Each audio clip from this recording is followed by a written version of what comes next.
at Wissahickon High School for a non-league matchup between the LaSalle Explorers and Bishop McDevitt High School, the Crusaders. Great to be alongside my crew here today. Tyler Kern to my left, and to my right, two student broadcasters here for LaSalle. Will Ryan, he's going to handle camera as well as color commentary, and Danny Rovey on with us for his first broadcast of the season. First off, Danny, welcome to the football crew. Great to have you, and this should be a fantastic football game tonight.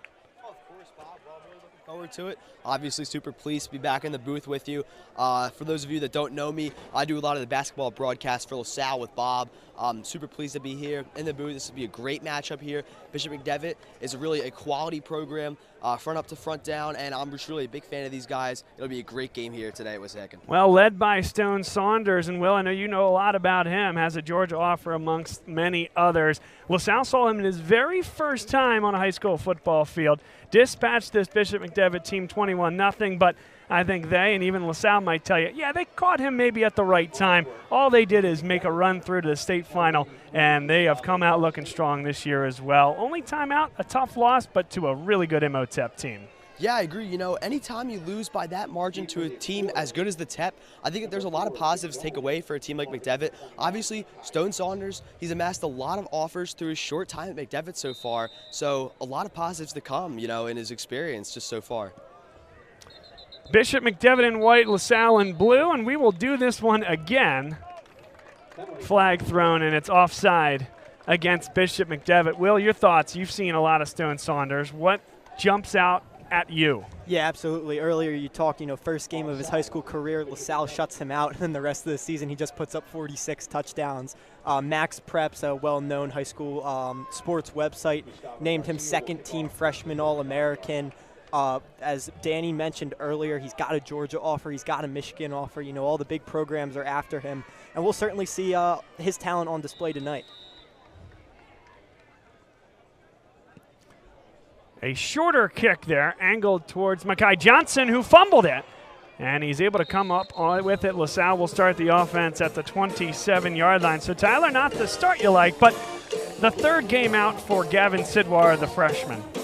Yeah, obviously he had a rough go of it last week against Malvern Prep, getting shut out. Honestly, impressed me a lot during that North Penn game, so we'll see what happens. I think he saw a bunch of different looks last week.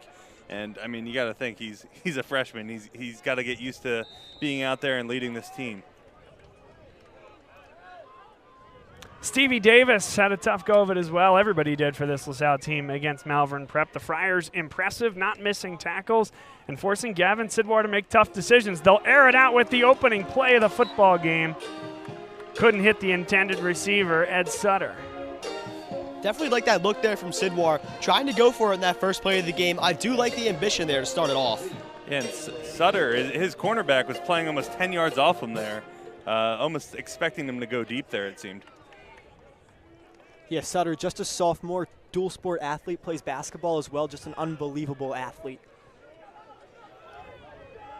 Don't expect to see John Koch here today. He's been the third receiver. Been really good for this LaSalle team as well. Keep an eye on it, but do not expect to see him. Second down and 10. And the slant, that's high. LaSalle maybe wants the flag, but uncatchable there as that one was high and intended for Dolan. Yeah, that's tough right now. You got a 3rd and 10 on the first drive. You kind of want to be in a bit of a better position, but we'll see if they can extend this drive.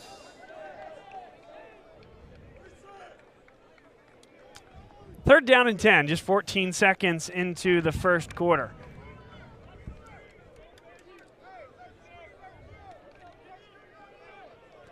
A beautiful stadium here, Wissahickon High School. It's certainly a favorite of ours, a great situation up top here. Great view looking down at the field. LaSalle needs the 39-yard line for a first down. Corner blitz, and McDevitt, great job defensively. They brought the house on third down, and Sidwar had no shot. Yeah, fantastic pressure right there by none other than number 11, Jair Rawlson. Obviously getting behind that offensive line and giving Sidwar just the right amount of pressure there to have him just throw one out. That'll be fourth down for the Explorers. Yeah, did a great job of hiding that blitz until the last second so the tackle didn't have time to pick him up. Nick Remish will kick this one away.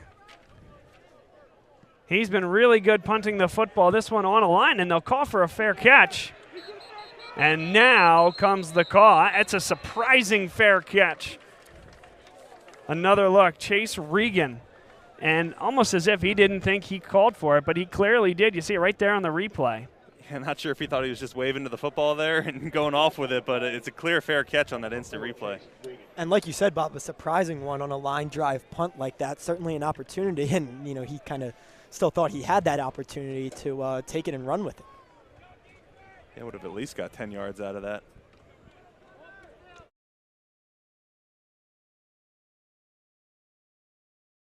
Live right now. First down and 10. Here's a look at Stone Saunders, Marquise Williams in the backfield along with Sincere Bowers, and it's Williams with the carry, gets to the second level, a gain of 12. Marquise Williams on the carry. Good for a Crusader first. Something early on that you noticed with the LaSalle defensive line, TJ Ballet inactive today, so they would go with Daryl Dengoe, obviously still manning the middle, but you kind of go with 3 defensive ends, and Sam Ross, Kieran Campbell, and Brendan O'Connor getting the start. It'll be interesting to see how they perform in the run defense today, especially with not as much size up front as normal. I agree, and to add on from that, a lot of high-quality running backs here with McDevitt, so it'll certainly be interesting. Keep an eye on the left side of that line. Gabe Arena committed to the University of Minnesota. He was great in last year's game. Saunders across the middle, streaking ahead and running to pay dirt. Tyshawn Russell on the big-time strike from Stone Saunders. Right there, what a phenomenal amount of acceleration there from number 22, Tyshawn Russell. Tyshawn Russell beat his defender by at least 5 yards there, and you could see his speed running to the corner of that end zone. Well, and listen, there's no safety help there as well, and being able to run the ball the way Bishop McDevitt can forces LaSalle's hand. Then all of a sudden it's one-on-one.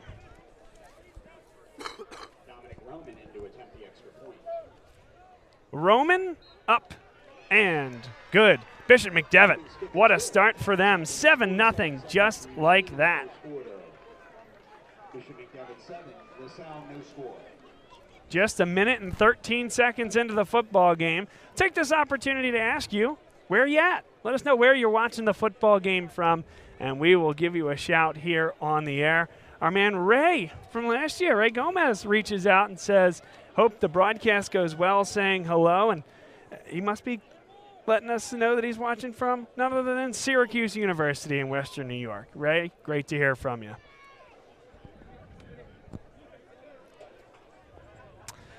The only other time this McDevitt team was out on the field was in that first week of the season, Peach Bowl Classic out at Chambersburg High School, a 19-14 defeat to Imhotep Charter, a team that has dreams of winning the state championship, just like these guys do. They're at different classifications.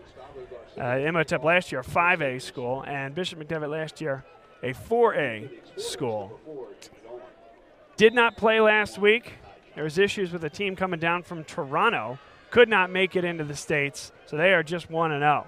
This caught at the 25-yard line, again bobbled. And Sutter lost the football. It's loose.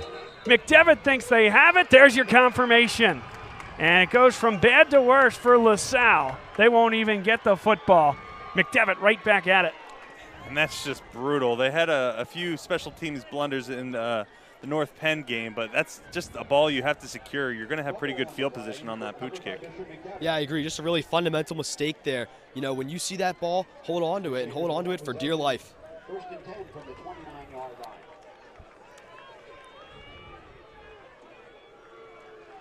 So now Saunders smelling blood in the water here. First down and 10 from the LaSalle 29-yard line. In the backfield alongside him is Marquise Williams. Some really good receivers we haven't even really touched, but Rico Scott as good as they get. This is Sincere Bowers. Bowers gets to the edge. And he's out of bounds inside the red zone, got to about the 12. Bowers showing his speed there. Looked like he was going to get tackled around the 20 and got all the way up to what looks like the 5? No. They pushed him back a little bit, 13. stepped on about the 12 or 13-yard line. And that's not a particularly complex play there. That's just trips on the near side of the field, run a couple of streaks, throw it off to Bowers, and count on Penn, as well as the receiver Rico Scott to block down the field. Yeah, I agree. I think that for McDevitt, when you can get to perfect these small little plays, then it'll result in big-time gains, and that's what they continue to do with this LaSalle defense. Gain of 8 up the middle from Marquise Williams. 2nd down and 2. They can get a first down without getting a touchdown. First down marker in between the 3 and the 2.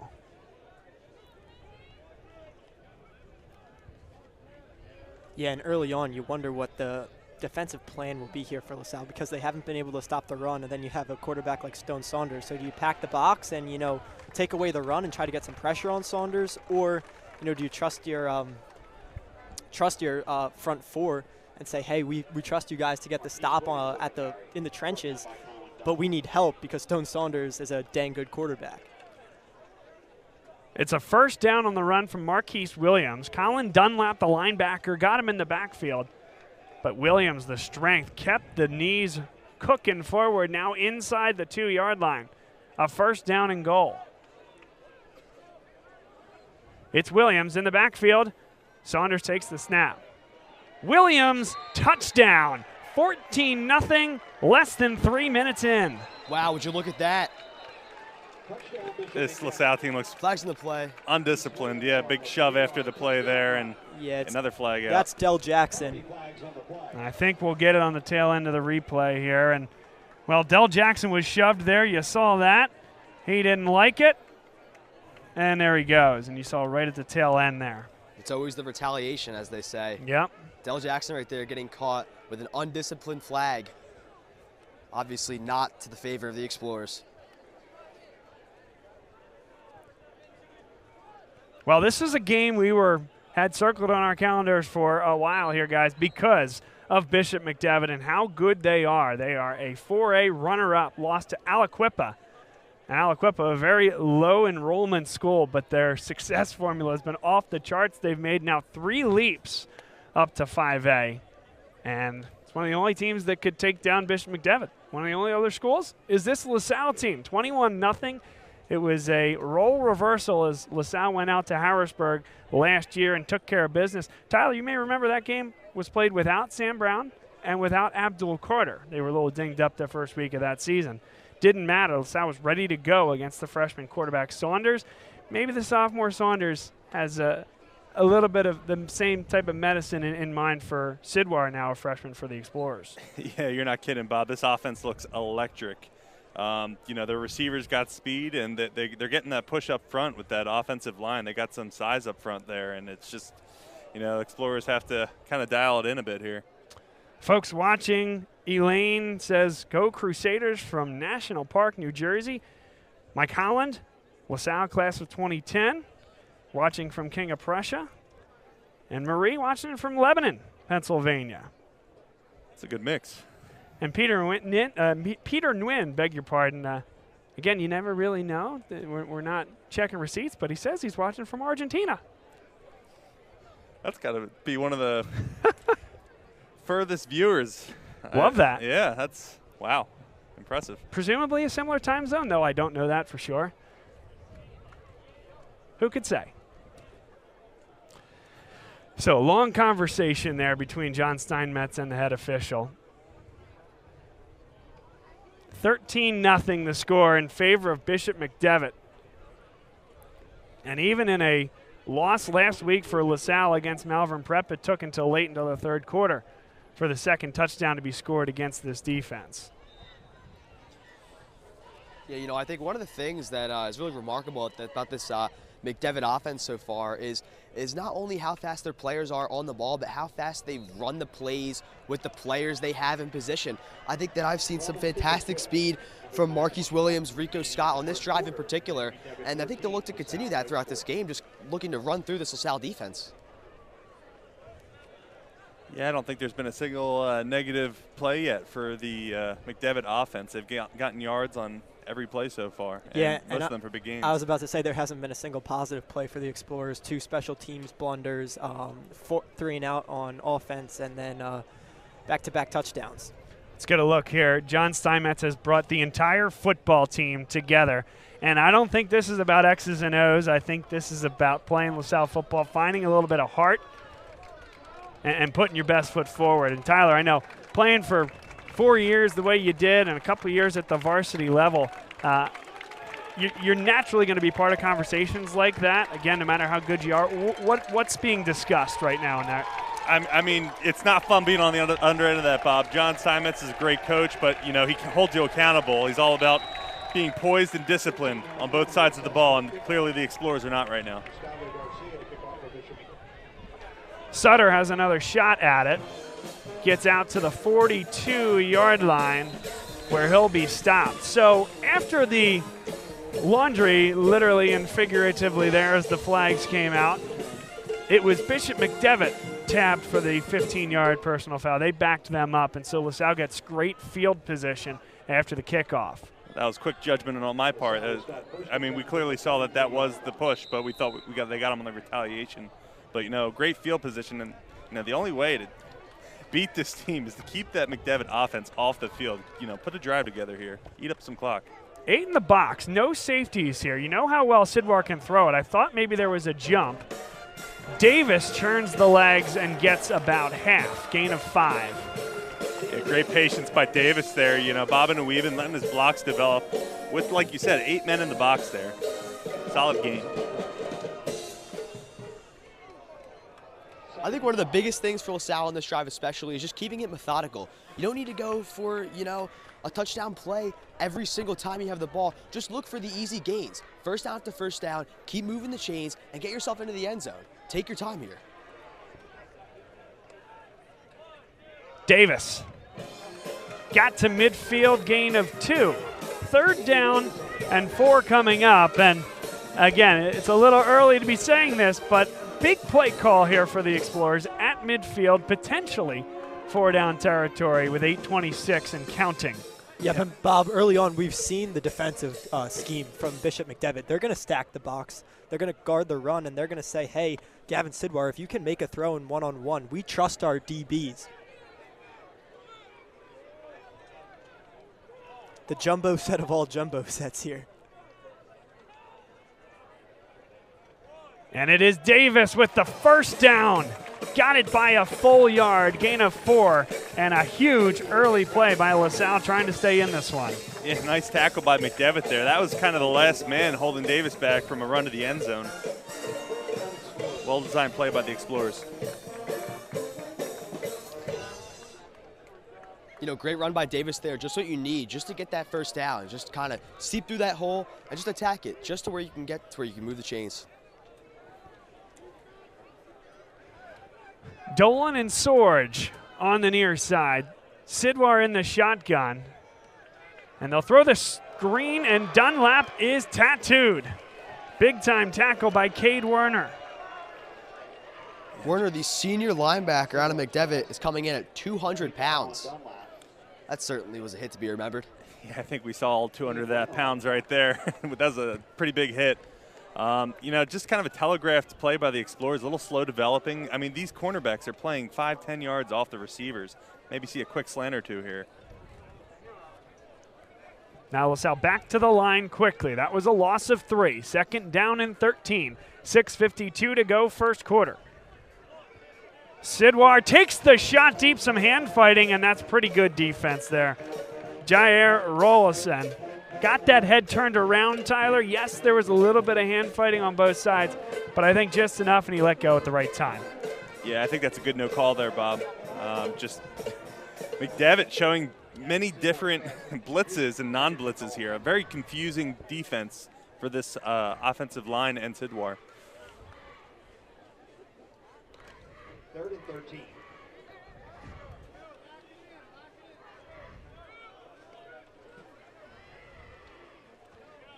Trips to the far side. 3rd down, 13 yards to go. They run the screen, and all over it again is Bishop McDevitt. What a fantastic play made by number 11, Jair Rollison. It's a big-time tackle, fundamental football tackle. Scooped him up by his leg there, and just huge loss for 4th down. You saw the idea of what LaSalle was trying to do there, trying to get the lineman out to block out there. But again, Ralston just knifes through, and they're not able to get out there in time to lay the seal. I agree. You know, one thing for Jair Ralston, he's been great on this defensive side of the ball. Really looking forward to seeing what he has to bring for the remainder of the game. A nice kick there. Caught, and this time Regan does not call for the fair catch. And a flag in the area of blocking the back or holding. We'll see what the call is. 5:57 to go, first quarter. And Bishop McDevitt's going to get the football back again. Chance to lay an early dagger here. Big time gut check for this LaSalle defense. Yep, and it was an illegal block in the back. You had it from the jump there, Bob. I was about to give credit to this Bishop McDevitt special teams. I mean, those gunners were really held up there. That punt returner had all the time in the world to get that ball back. Well, this is not great news for the Explorers here. They have Daryl Dengoe on the sideline, Jamel Williams, the freshman, into the game. So that depleted defensive line gets more depleted here. Not sure if it's an injury. You know, he's been, banged up a little bit, but was good to play.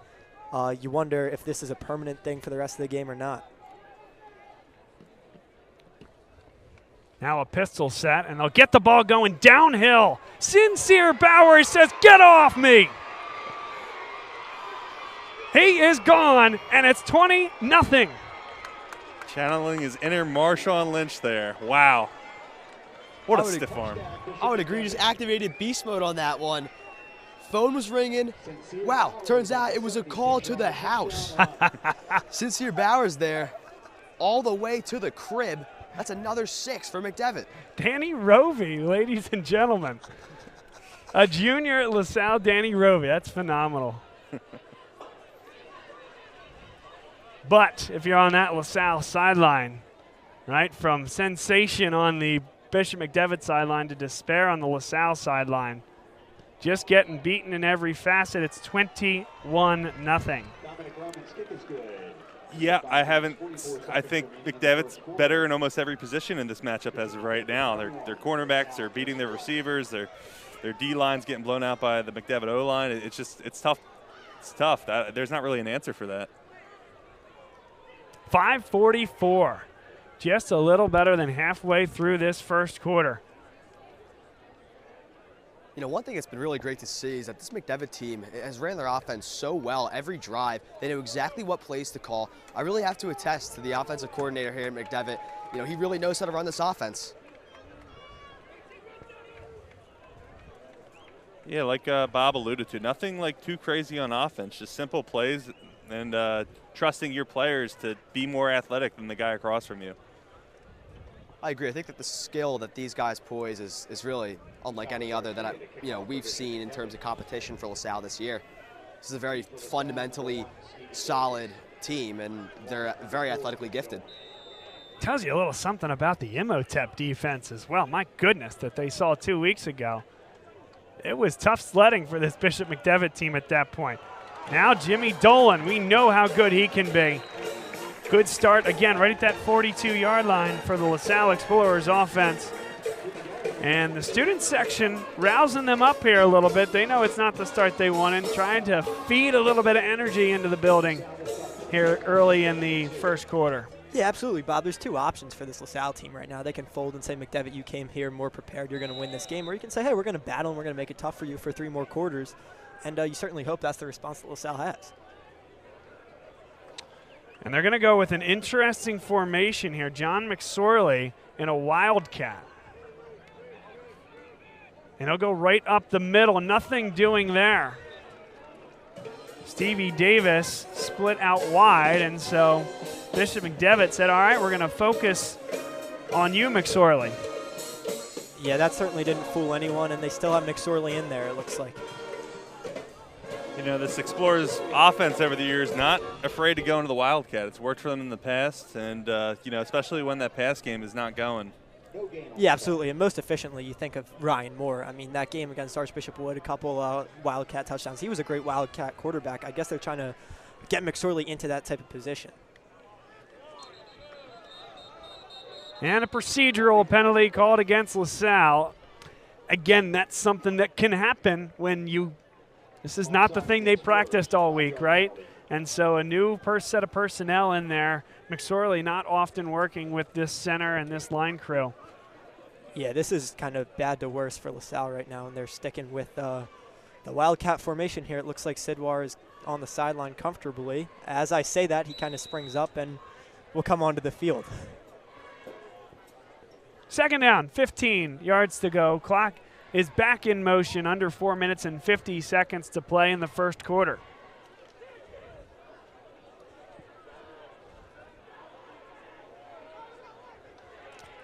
Three wide.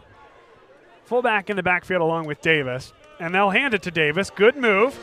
Davis gets to the second level. And it'll be third down and manageable. Call it 5 yards. Pretty crazy gain from 2nd and 15 there by Stevie Davis. You know, Davis really kind of showing how he can use his size to his advantage right there. He's a shifty player. He was able to, evade some of those tackles right there, get a phenomenal gain out of that handoff.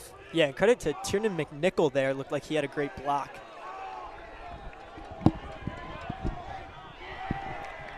Third down, 4 minutes to go, first quarter. And again, it's Davis. Davis has the yardage inside the 45. Another look. And listen, guys, it's something where LaSalle trying to set the tone here offensively.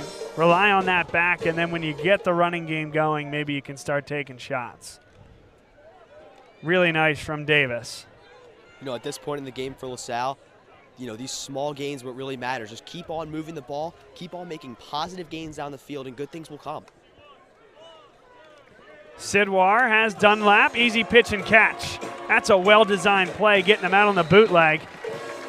Yeah, they had me confused there. I thought Stevie Davis had the ball, and so did a few of the McDevitt defenders down there. That's a well-designed play after giving Stevie Davis the ball back-to-back.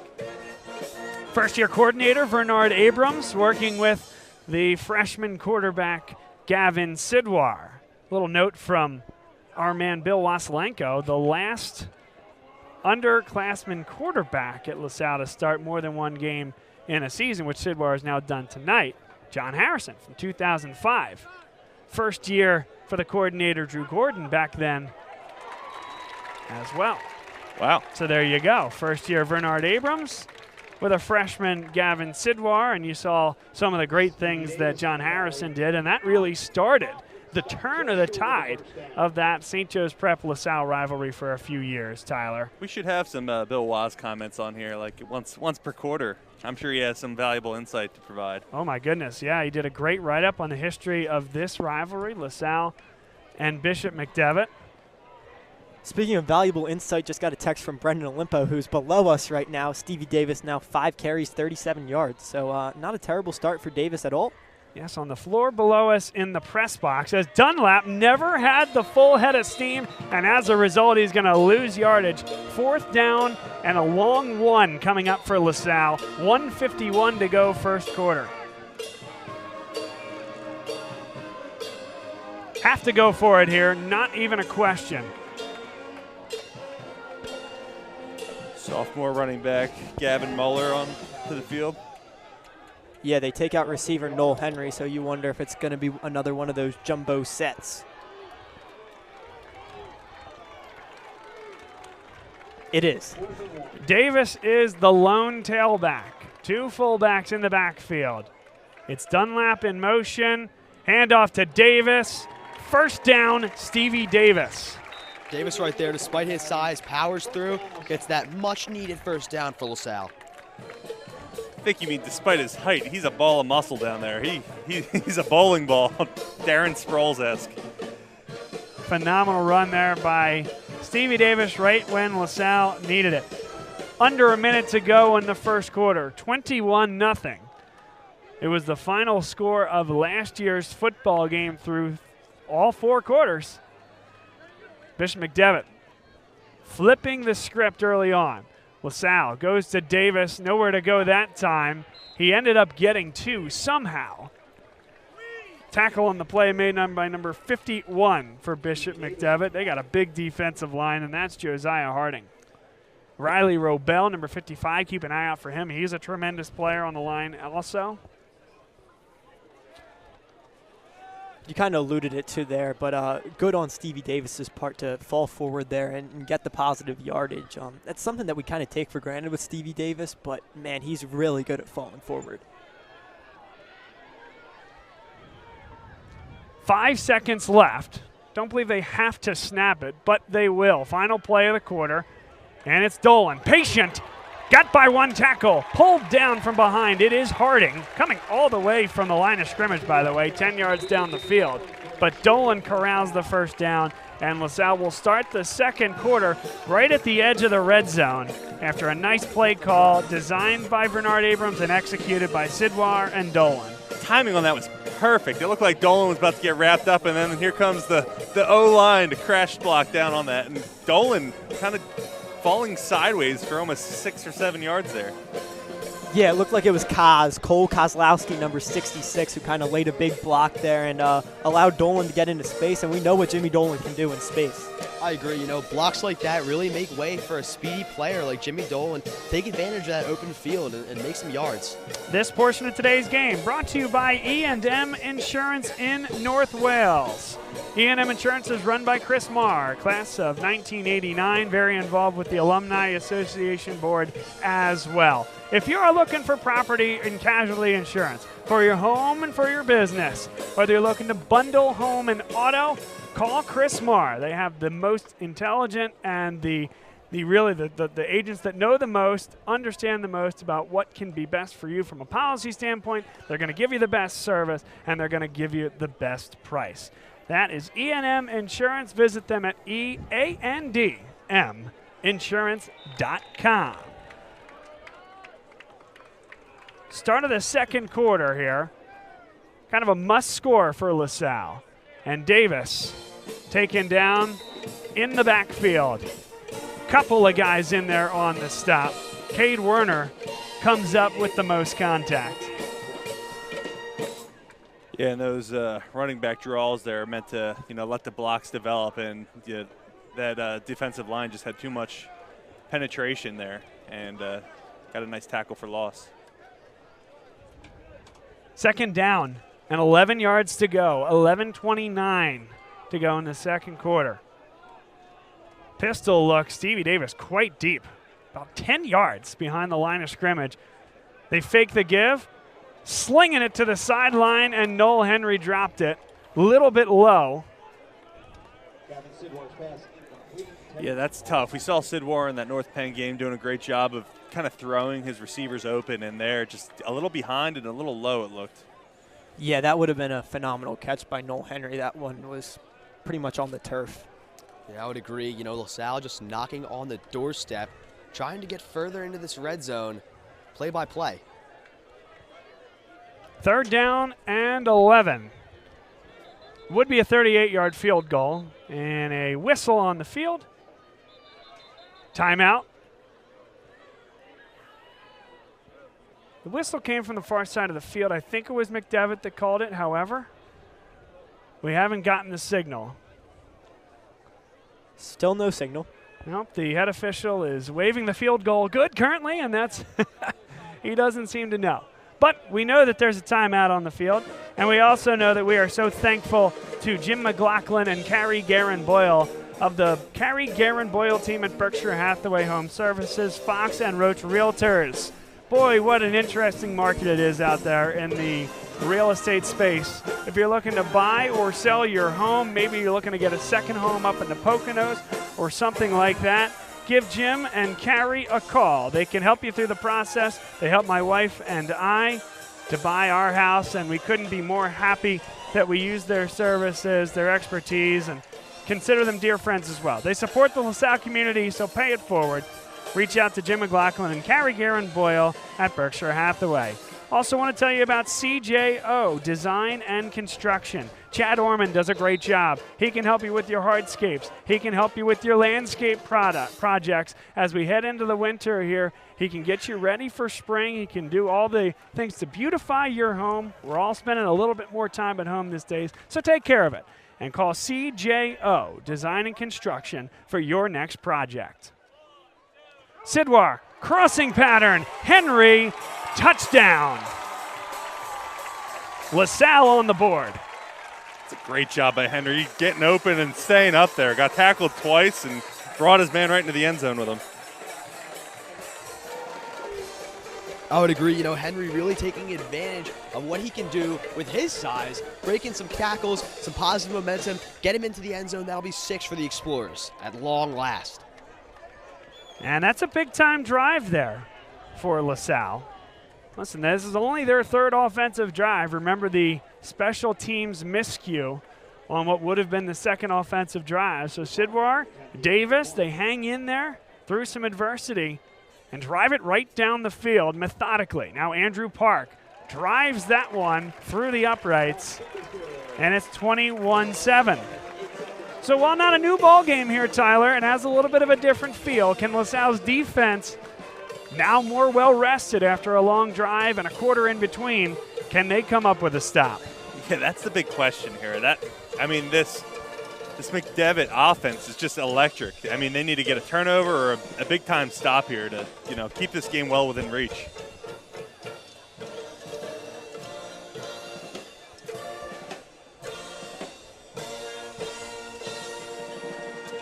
Still very early in this one. 11 minutes plus left in the 2nd quarter.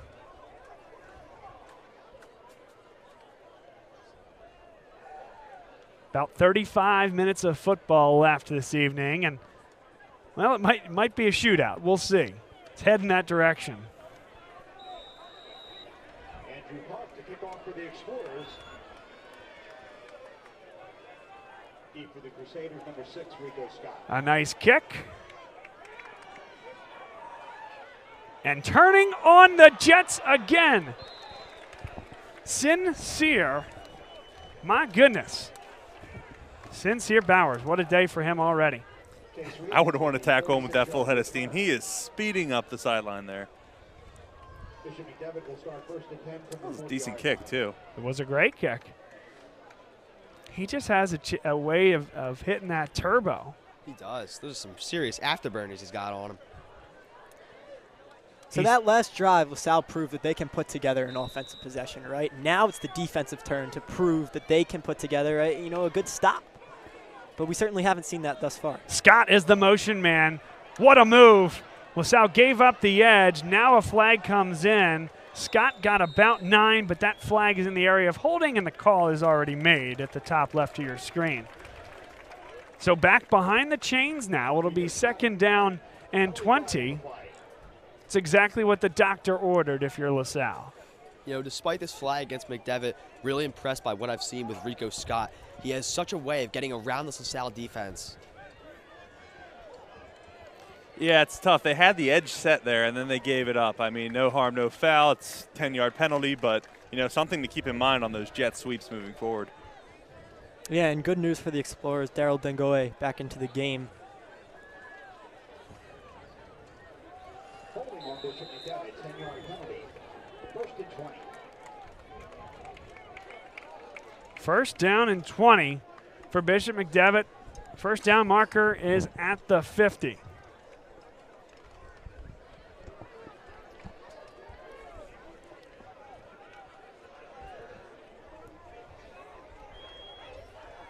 Talked about Rico Scott. He's been impressive at every level he's played as he's continued his high school career, as a big-time offer from Auburn as well as many others.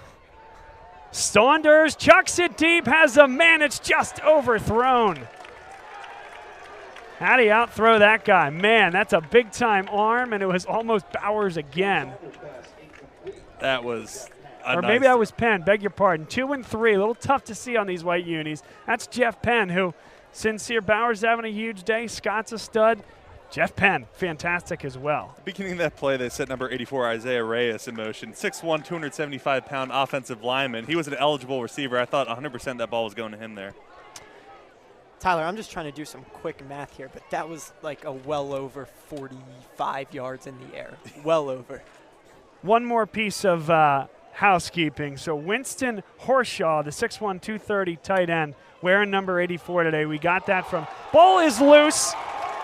LaSalle thinks they have it, waiting for a call.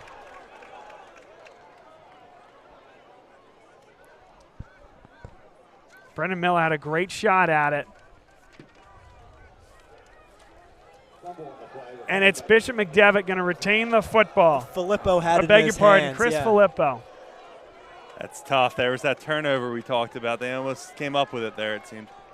I agree. You know, if that had went through on the LaSalle side, almost would have been a turning point here for the Explorers. That's what you need. A break. You're absolutely right. Break. Still 3rd and 20. 3 receivers. And the safety is going to have to cover on that side here. That or a linebacker. Keep an eye on the near side of the field. Instead, he'll go far side. Caught by Bowers. It's going to be close. And he's a yard short.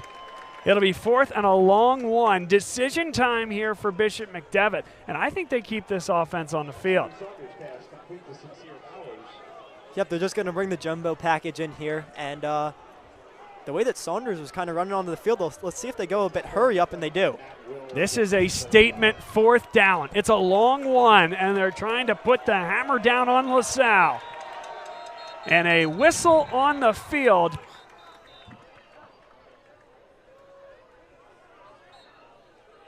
And timeout is called by LaSalle. So John Steinmetz didn't like that hurry up you were talking about, Will. Now they get a chance to think about it. And who knows, does Bishop McDevitt maybe even make a different decision? Punt versus offense coming out of this timeout. Yeah, it's a full yard, but you got to think if you get one of those running backs with their head going downhill and the push from the big offensive lineman, you wonder if you put the big tight end into the game to just kind of get that push, get that rugby scrum in a way. This portion of today's game brought to you by Rams Pine House in Percy. Spread the word, folks. Rams Pine House has the only rooftop deck in all of Bucks County, and it is a phenomenal place to get a bite to eat. We're standing outside on the rooftop of the press box right now. There's no better weather than what we're seeing right now. And if you want a great meal, some great specials, and you want to sit and look out all of beautiful Percy on the only rooftop deck in Bucks County, go visit Rams Pine House and tell them that Bob Long Sports sent you. Okay, extra lineman in there, 4th down and 1. They sneak it with Saunders, and he has the 1st down. He's still going. I didn't hear a whistle, guys. I guess he went down eventually. The players kind of tapped out on their own. Okay, we're done. That was about a 4-yard QB sneak there. Yeah, that was really kind of poor on LaSalle's part there. I mean, there was no resistance whatsoever. You had no doubt that Saunders was picking that one up. And really, Will, you go back and you think about the 3rd and 20, even the play before that, not able to come up with the fumble, but picking up 18 on 3rd and 20, that's what allowed Bishop McDevitt to be in that position to go heavy and sneak the quarterback. Now 8:30 and ticking here in the 2nd quarter. Williams runs into his own lineman, and LaSalle up to the task. Got about a yard. 2nd down and 9 upcoming. And, Bob, just to go back to that 3rd down, you mentioned that they get 18 yards there. It's demoralizing for the defense, right? We just let up 18 yards. There's no reason that they won't get, 2 more. And then for the offense, you're thinking, we just got 18 yards, it's just 1 more.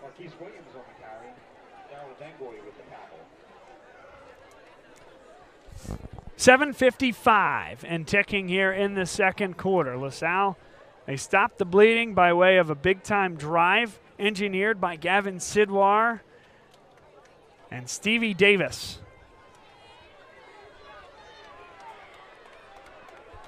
Noel Henry caught the touchdown pass on a crossing pattern. It's 21-7. Now LaSalle brings the pressure. Bowers churns those legs, but LaSalle is there to make the stop. A gain of 3. It's 3rd down and 5, and another huge 3rd down and short here for Bishop McDevitt. Yeah, LaSalle's run defense seems to be stepping up a bit. Despite that 4-yard QB sneak, they've actually put it together pretty well this drive. It's those long passing plays, those long gouges that has really been hurting this defense. And what it's been is they've actually gone to a 3-man front. They've taken Sam Ross out of the game, so you've got Daryl Dengoe, Kieran Campbell, and Brendan O'Connor as the line. 3rd down and 6, and they'll go with Williams. Williams has the first down. He got 8 when he needed 6. Time after time, it really seems like McDevitt has the answers for all of the responses that LaSalle puts up to this rushing defense, as Tyler stated. Yeah, I can't help but think back to that fumble. They really needed to come up with that there. McDevitt strung together quite a long drive here, down to 6 minutes and 30 seconds. Some phenomenal running backs, but also this offensive line for Bishop McDevitt's been so good. Gabe Arena on the left side, Dimitri Chacon at the left guard position, Cameron Zangle, he's the center who just snapped it now. They take a deep shot, caught, but incomplete. Could not drag the toe.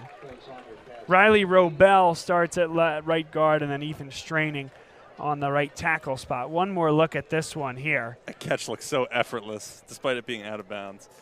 I was like, there's no way he's going to get there. And then he comes down with it. Wow. And the ball was on the money, too, from Saunders. I mean, that was just a ridiculous throw for a sophomore in high school. One of those is going to connect. I wouldn't be surprised if it's this half. Would have been the 2nd touchdown of the night for Tyshawn Russell, who ran that flag route. 6:09 to play. 2nd down and 10. Saunders in the gun. 3 receivers. He'll do it again, this time towards the middle. Coming over is Mekhi Johnson. He got 2 hands on the football. We'll see this again on the replay. This is tremendous by the safety, Mekhi Johnson. Read it beautifully and got a couple of hands on it. Matt Wills coming in with a full head of steam on Saunders as well. Huge hit on Saunders there. 3rd down and 10. The student section now getting a little bit loud to our left. Big play. 6:04 to go, 2nd quarter. 4-down territory, you would imagine, for Bishop McDevitt, and a timeout called on the field. LaSalle really looking for a momentum change here on this play. 2nd timeout taken on this drive, and Danny, why not, right? These are big plays.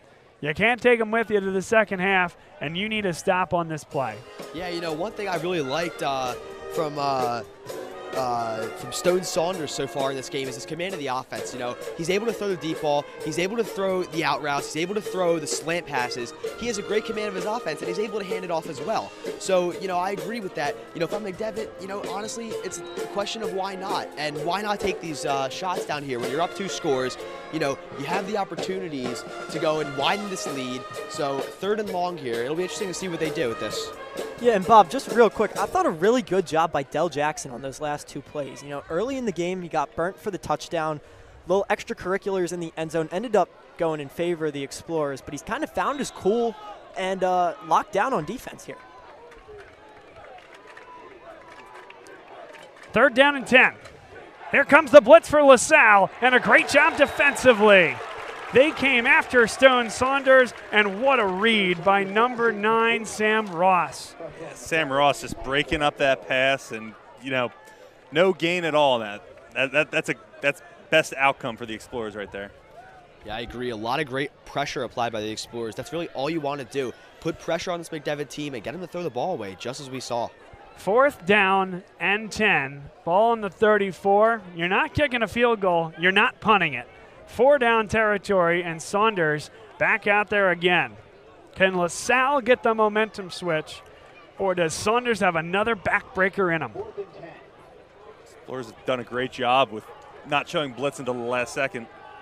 Saunders, cross the middle. Bowers, it's going to be close. He made one miss and has the first down. Made Del Jackson miss in the open field, and that was the difference. Yeah, unfortunately, Del Jackson stumbled before the ball even got there a bit, and he was on his heels and was just so close in stopping that for a first down. You know, Bob, I'll tell you one thing. His name is sincere, but on the field, he is mean. He knows how to get past this LaSalle defense right here. What an ambitious attempt there by McDevitt. They were able to take advantage of it and get the first down, and now they're looking for another big shot, hopefully add another 6 to the board for them.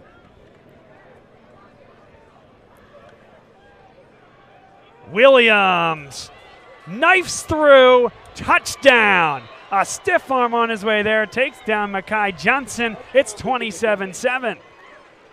Bishop McDevitt has some nasty stiff arms. They are definitely practicing that. There's not much you can do against a good stiff arm, and that is about as good as it gets. Yeah, Mekhi Johnson has gotten the worst end of 2 pretty darn good stiff arms from these Bishop McDevitt running backs.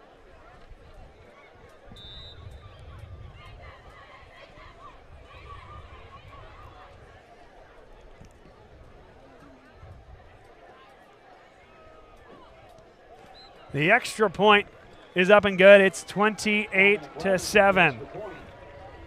It might be the wind picking up, but you kind of just felt the air come out of this place after that. I mean, you had the fumble opportunity that you missed, that you had them on 4th down a couple times, and this defense just couldn't quite get off the field there.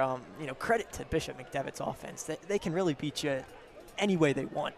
And that's football, isn't it? I mean, it comes down to a couple of plays a game. We're a long ways to go here, just halfway through the second quarter.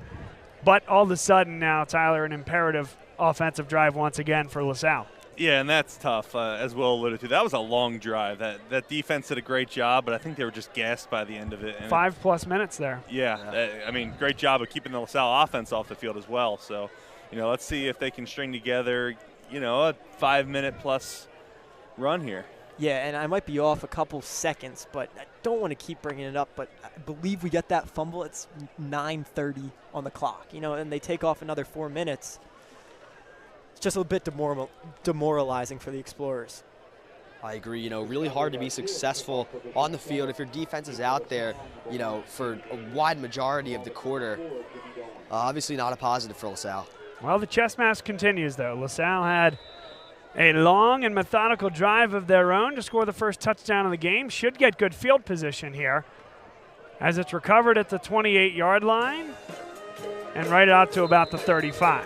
5:40 to go on the second quarter clock. Bob Long, Tyler Kern, and then 2 of our student broadcasters here at LaSalle. Thrilled to have them alongside Danny Rovey and Will Ryan. Bob, you take a score in any form you can here, but it's not a bad thing if, you know, they kind of take this towards the end of the half to get there. You know, if they can build a long drive and it's a 2-possession game at halftime, I think as a coaching staff and as a team, you're pretty happy with that.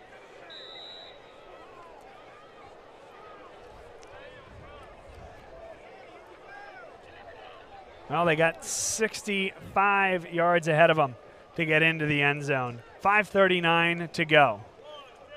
And Davis to the outside. Boy, somehow gets right back to that line of scrimmage. 2 guys going at it. Yeah, you hate to see him have to make that much of an effort, just get to back or, you know, a small tackle for loss there. Yeah.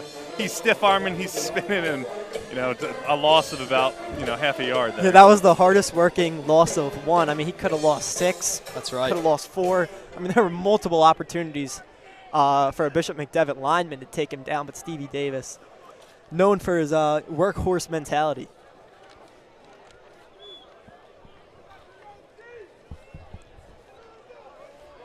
You got one-on-one on the near side here. Sidwar instead goes far side, a little bit of contact, but Sorge unable to make the play. Good defensive play by number 22, Tyshawn Russell, making plays on both sides of the football. Yeah, timing just seemed a bit off there. Sorge didn't really turn his head around and get his hands up. Great defense by the cornerback there.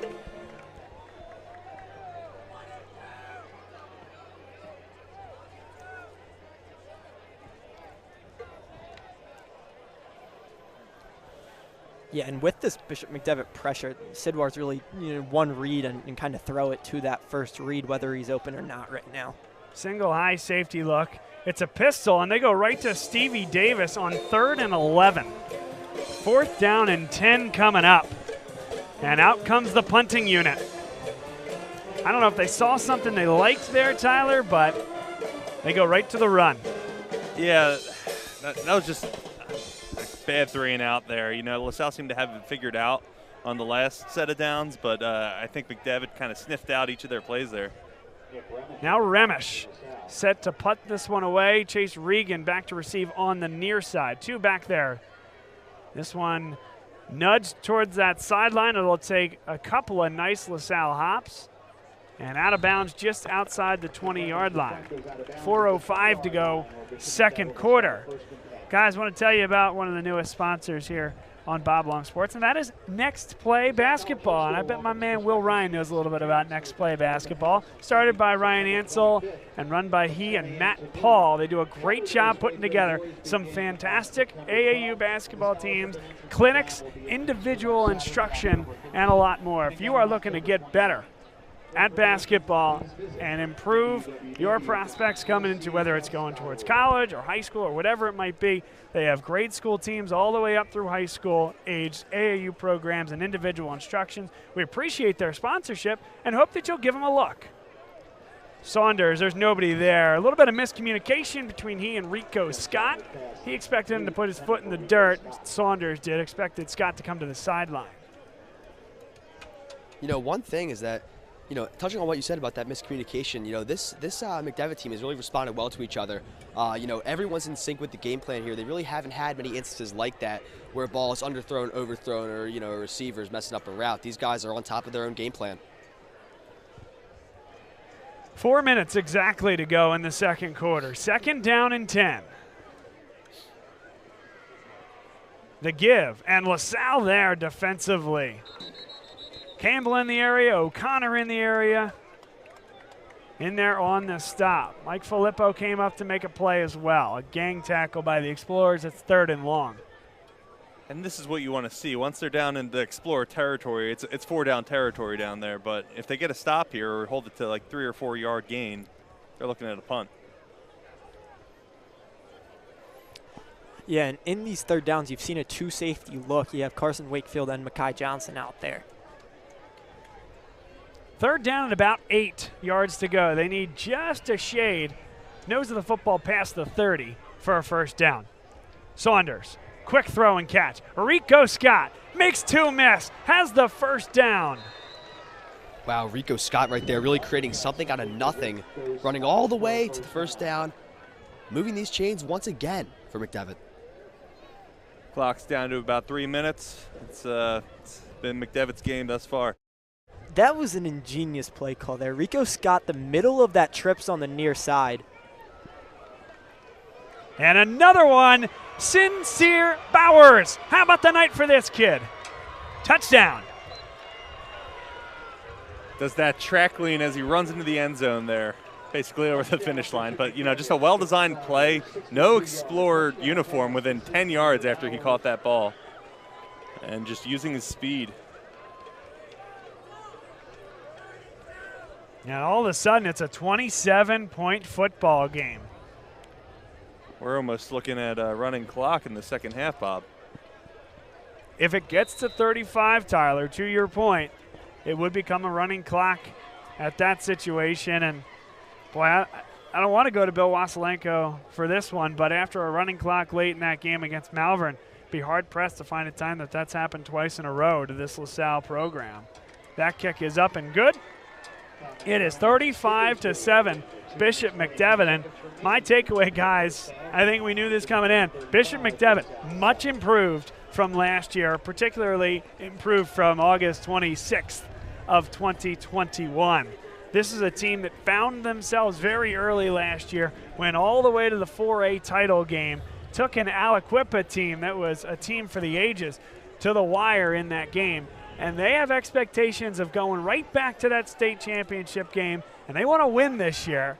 Tell you what, Danny, they got a lot of reasons for hope and a lot of reasons to expect that they have a shot against anybody in the state of Pennsylvania. Oh, yeah. Well, Bob, you can see it out on the field right now. These guys are hungry, and they want to win.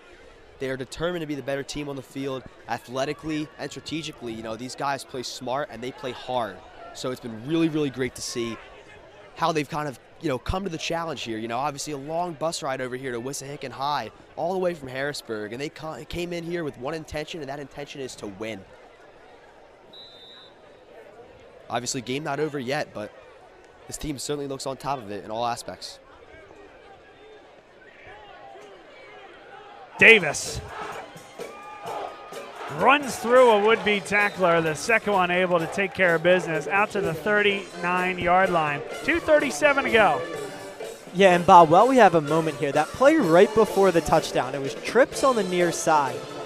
And the route, they throw it to the middle guy in that route, but the route that he ran, Filippo was on the slot receiver. They made Filippo kind of switch on to that receiver. Filippo, the big middle linebacker, can't really keep up with the speed.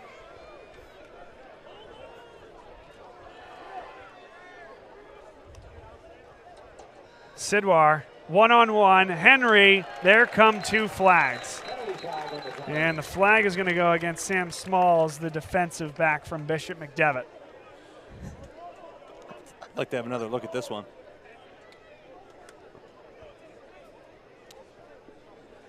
Thoughts? Seemed uncatchable to me. I don't think any of the hand fighting down there really impacted that play, but that's why I'm up here in the booth and not on the field. Hey, listen, I hear what you're saying. Interesting that both flags came out without even a second thought. It came out immediately. So they had a holding on that one, not a PI. So that's before the ball is thrown then. That's what that means. That would explain the because it looked like good acting by Noel Henry a little bit there. I was going to say, yeah. Well, 2 things there, right? It's the first thing that I was getting at about it happened before the throw, but to your point, it doesn't have to be catchable for a defensive holding to be called. The only reason that an official would discuss or think about whether it's catchable would be if a pass interference is the flag. And we joked about the acting, but good job by Noel Henry, making sure that he gets a call. Try to channel his inner Odell Beckham Jr. there with that one-hand catch. 2:33 to go. LaSalle right up near the 50-yard line. Sidwar on the shotgun with Stevie Davis to his left. Blitz off the corner. Stevie Davis. He's going to go down. A great job to not let go. Cade Werner came up and got first contact and just held on until reinforcements arrived. Yeah, and that's so much easier said than done against a guy like Stevie Davis. We know that he works his legs with the best of them, but couldn't really get through that tackle. Yeah, kind of awkward. He had to look back the other way and then try to turn upfield. And even a guy as good as Stevie, that's just really hard to do. Big drive here, guys. If LaSalle can go down and score here, take a little bit of momentum to the second half. Right now it's a 28-point game. And got back to maybe that original line of scrimmage. It'll be 3rd down and 10. Caught by Noel Henry on the pass from Sidwar. Bob, I really think they need to find that connection again. That in that North Penn game, that Noel Henry, Gavin Sidwar connection. I want to say Noel Henry ended up with 9 receptions that game, and it was a lot of those, 5-7 yard throws. If they can kind of, reignite that connection, you feel good. Even, this game's almost out of hand, but you feel good going into the rest of the season. Yeah, I agree. At this point in the game especially, too, you're looking at a 3rd and long. There's only a minute left in this second quarter here. Why don't you go for a shot? What you were saying about that connection between Sidwar and Henry, I love. Look to find your receivers on a long ball. And it's intercepted. The big man will not be denied. Touchdown, Bishop McDevitt. And it's number 44, Dallas Davenport. Every defensive end's dream right there. Spoken by one as well, Tyler. Oh, man. That's one way to put the dagger in the heart there in the first half. They were going for a screen. The lineman let the rush come through. Sidwar threw it into traffic. Davenport was hanging back. That's a heck of a read. Yeah, that's usually when things are too easy for you on the D end. You're not getting blocked. Something's not right. And he picked up on that and made one heck of a play. And I was kind of with Will on that one. We had Noel Henry one-on-one down here. Why not take a shot with him rather than that screen? It didn't seem like a 10-yard play. Tell you what, though, it's Bishop McDevitt changing up looks. running some stunts, making life difficult, and not giving Gavin Sidwar, one, a clean pocket, getting into the backfield, and two, he's never seeing the same look twice in a row. It's impressive. It's a big-time defense. And I come away very impressed in the first 2 quarters by this Bishop McDevitt team. Well coached, talented, and they know how to execute. It's a 35-point game. Now, there is no running clock before the end of the first half. The first time that a running clock situation can be put into place is at that second half kickoff. So LaSalle will have 57 seconds left here in the first half, abetted by a clock that will stop on first downs momentarily and will stop when the ball goes out of bounds to try to go down and prevent a running clock situation going into the second half. And listen, I know it's a long way back. It's going to be quite difficult to come back and win the football game. But if there is any shot, Tyler, they need some form of points here, because once you go to a running clock situation, there's just not enough drives left in the game at that point if they don't get something here to come back. Yeah, I don't know what you pull out of the hat here. Obviously, you'd like the result to be to get down into McDevitt's end zone here, but I don't know what they can drum up. McDevitt kind of has an answer for almost everything, and LaSalle just doesn't have enough time to get these short gains. Well, Sal's learned here on the kickoff side. Nobody with their heels any further back than the 30-yard line right now. And they'll go with the squib. Davis comes up with it. LaSalle will have good field position. He's going to try to beat him to the outside, but nothing doing. Good job defensively to set the edge there on that special teams play by Jaleel Terry. Davis started going to the outside there and was met by like 6 Bishop McDevitt white jerseys, and kind of threw on the brakes like, oh no. I don't even know where they came from. I was like, wow, it looks open on the outside here. And then all of a sudden, 6 Swarmed white right uniforms, yeah. And a quarterback change. Gavin Damon into the game. He started the first 2 series of the season against North Penn, and that was the last he's seen of the field. But Gavin Damon out there now, the senior, on 1st and 10. Damon takes the shot, and that's overthrown into the sideline, intended for Noel Henry, and a nice job, physical cornerback Jair Rollison. I think Damon just looking to find some shots right now. 46 seconds left in this second quarter right here. Just looking to make some movement. You know, as Tyler said, just get a little bit closer to the red zone, if you can even do that with the time that's provided. Yeah, as a quarterback, if there's a drive you want to come in, it's 50 seconds left. You get to just take a bunch of shots here. Yeah, that's a shame. He's got to keep that one in play there no matter, And again, Bishop McDevitt, no safeties. I mean, they know LaSalle's going to take shots. They don't care. Damon is going to go down. There was just no blocking there whatsoever. 2 in there on the sack, including number 25, Maurice Barnes. Also in there on the stout, number 33, Nick Slogic. If Damon wasn't awake, he is now after that hit. That's a big-time hit. That's one way to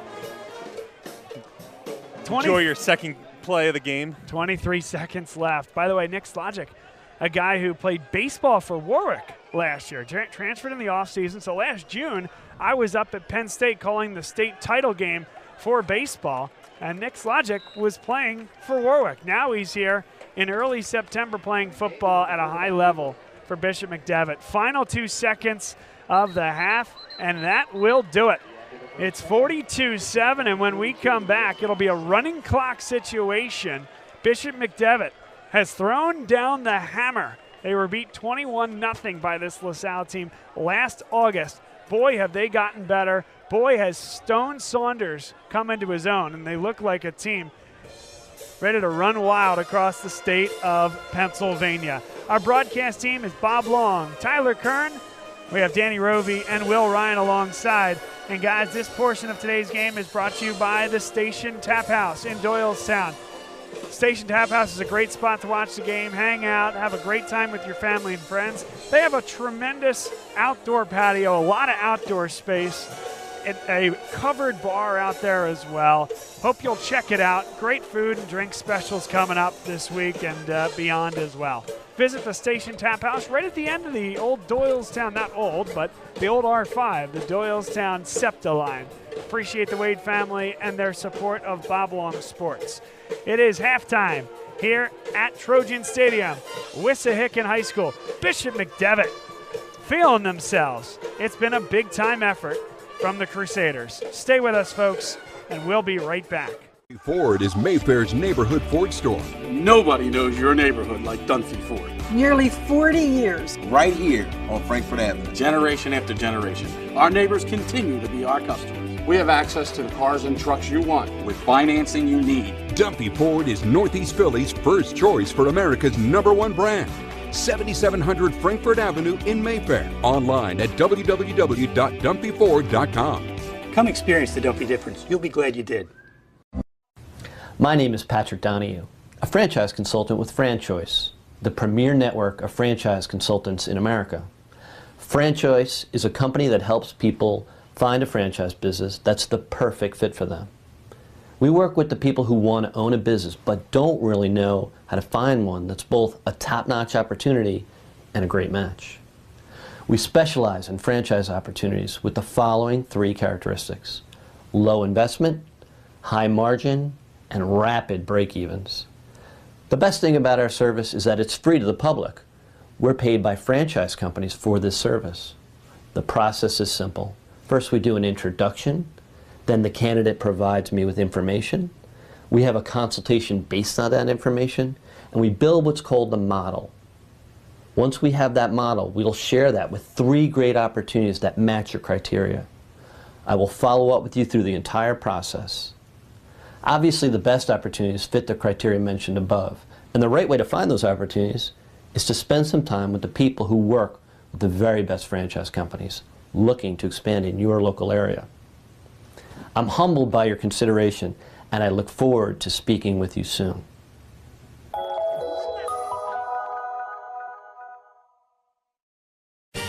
They said it couldn't be done, but somehow CCM was able to close this home in just 21 days. Carl, how'd you pull this off? Oh, hard work, dedication, grinding. Were you ever worried? Well, you know, Chloe, they pinned us in deep in the second bedroom, inspection issues, but we regrouped. Knew there was still a lot in play.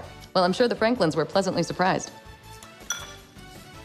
We got a good organization here. A lot to look forward to. Good luck with the next close. And there you have it. Cross Country Mortgage is dedicated to getting it done.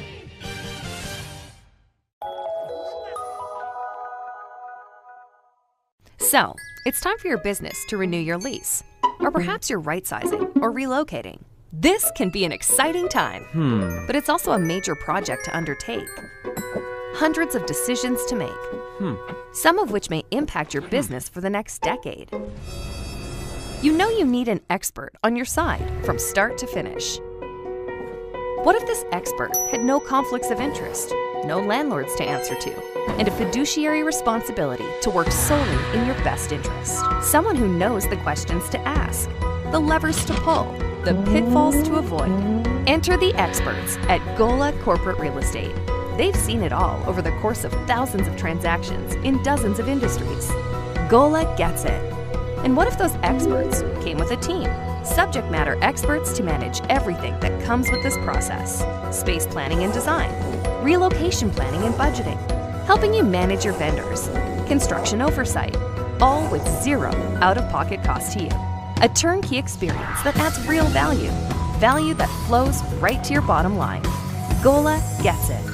We've been partnering with clients like you for over 40 years, and we know what's important: solving problems, creating flexibility, protecting and stretching your dollars. Philadelphia-based with a national presence. Get to know Gola. Gola gets it. At Meineke, we care about your family. So this winter, let Meineke keep your car on the road, saving time and money. Take advantage of Meineke's complete auto repair services, whether it's tires, brakes, exhaust, or tune-ups. At Meineke, we do it all. And all services are backed by Meineke's nationwide guarantee. Whatever car repairs you need, come to Meineke, because at your locally owned and operated Meineke, We do car care right.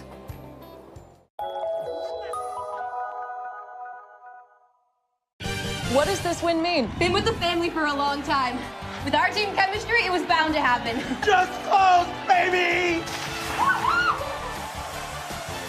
Such a big win from Cross Country Mortgage. Dedicated to getting it done.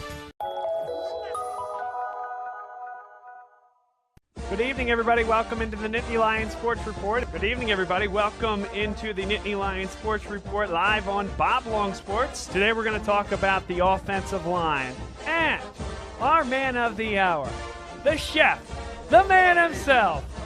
This year, you're going to see all four guys run. They all bring a different style. The quarterback is going to read the defensive end's eyes and make a determination. Am I going to keep this football or am I going to hand it off to the running back? And that is generally the point of the RPO. Look who we have. We have Chris Perangeli, our guest picker for the evening.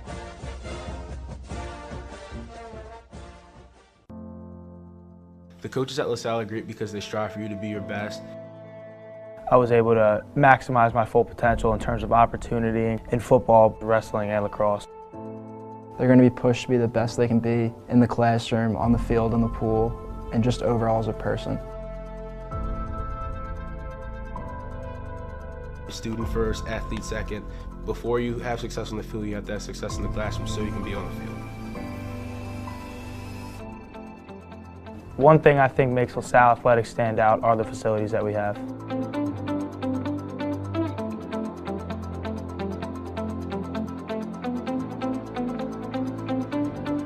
One thing I think makes the athletic programs here so strong is definitely the coaching and the staff. I think I've improved as a competitor here at LaSalle because I'm always being pushed by coaches and by my peers. Seeing my peers work hard makes me want to work harder as well.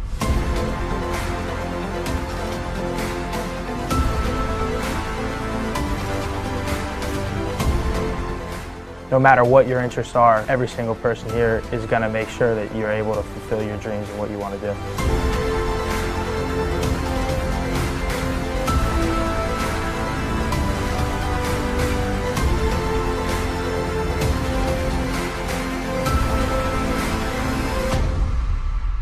What allows us to keep winning is just our really strong sense of tradition and pride. We know that 30 years before us they won the PCL, so we're going to go out there and we're going to do our best to succeed like the guys before us did. What does your character look like?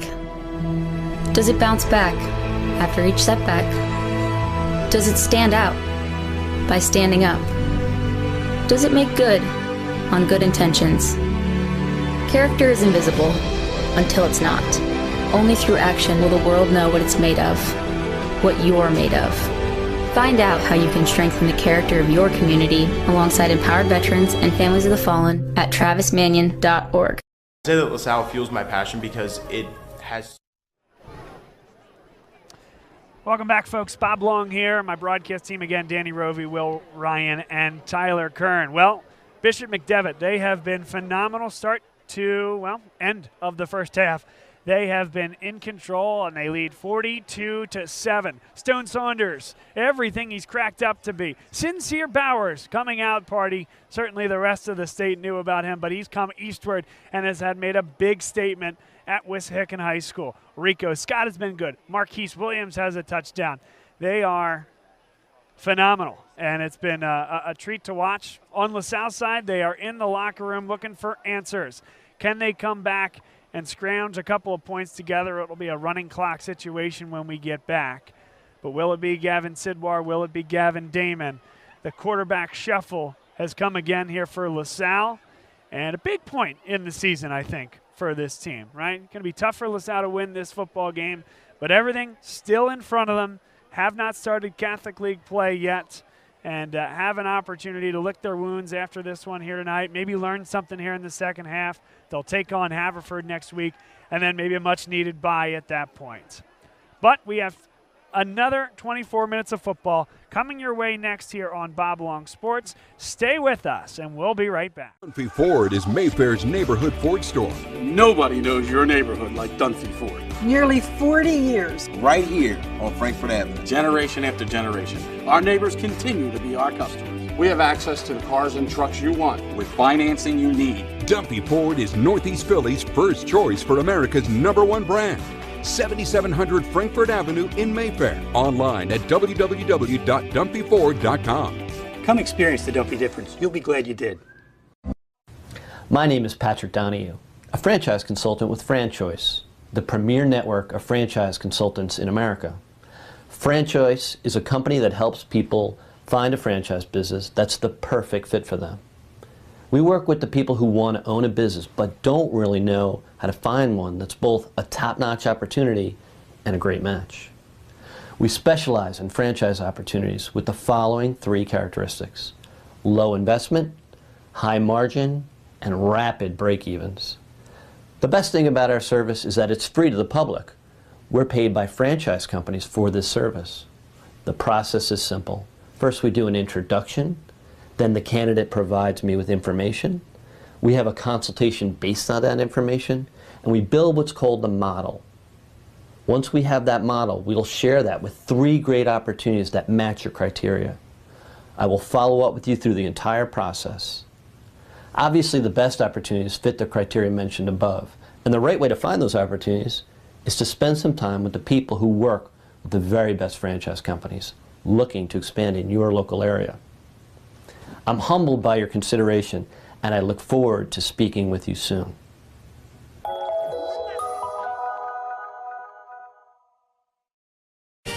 They said it couldn't be done, but somehow CCM was able to close this home in just 21 days. Carl, how'd you pull this off? Oh, hard work, dedication, grinding. Were you ever worried? Well, you know, Chloe, they pinned us in deep in the second bedroom, inspection issues, but we regrouped. Knew there was still a lot in play. Well, I'm sure the Franklins were pleasantly surprised. We got a good organization here. A lot to look forward to. Good luck with the next close. And there you have it. Cross Country Mortgage is dedicated to getting it done.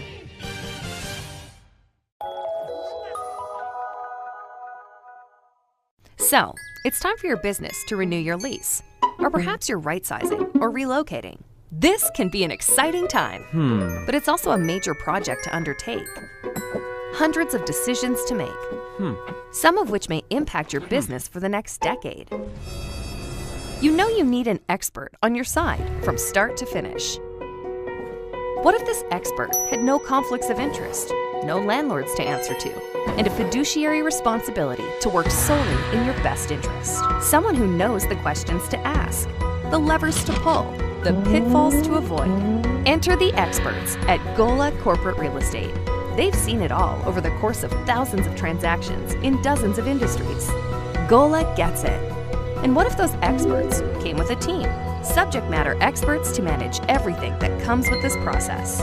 Space planning and design, relocation planning and budgeting, helping you manage your vendors, construction oversight, all with 0 out-of-pocket cost to you.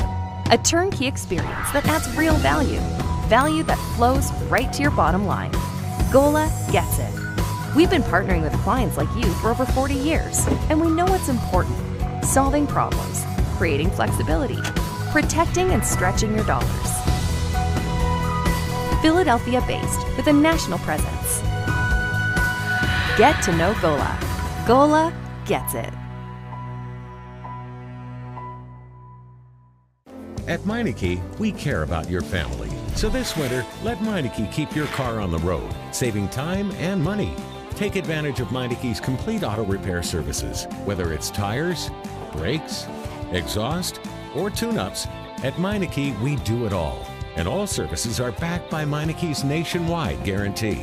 Whatever car repairs you need, come to Meineke, because at your locally owned and operated Meineke, we do car care right.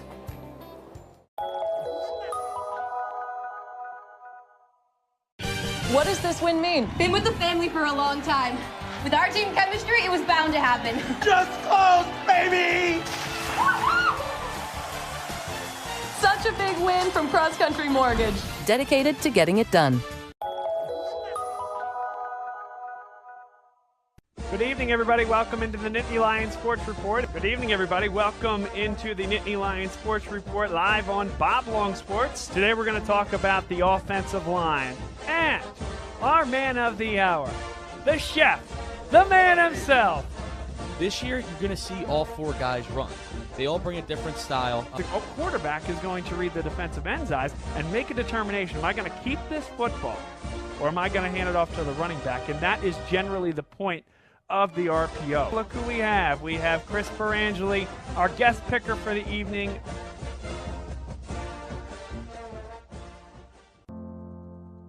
The coaches at LaSalle are great because they strive for you to be your best.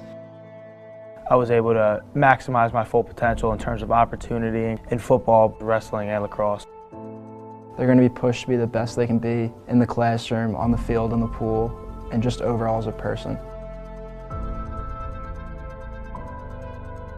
Student first, athlete second. Before you have success on the field, you have to have success in the classroom so you can be on the field. One thing I think makes LaSalle Athletics stand out are the facilities that we have.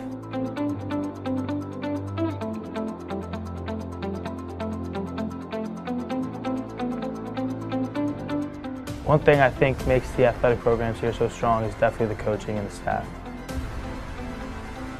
I think I've improved as a competitor here at LaSalle because I'm always being pushed by coaches and by my peers. Seeing my peers work hard makes me want to work harder as well.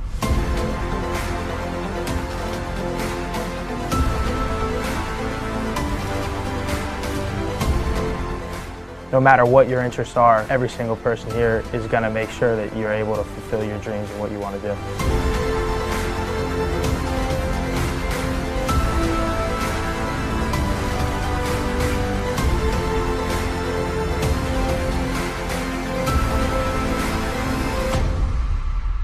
What allows us to keep winning is just our really strong sense of tradition and pride. We know that 30 years before us, they won the PCL, so we're going to go out there and we're going to do our best to succeed like the guys before us did. What does your character look like?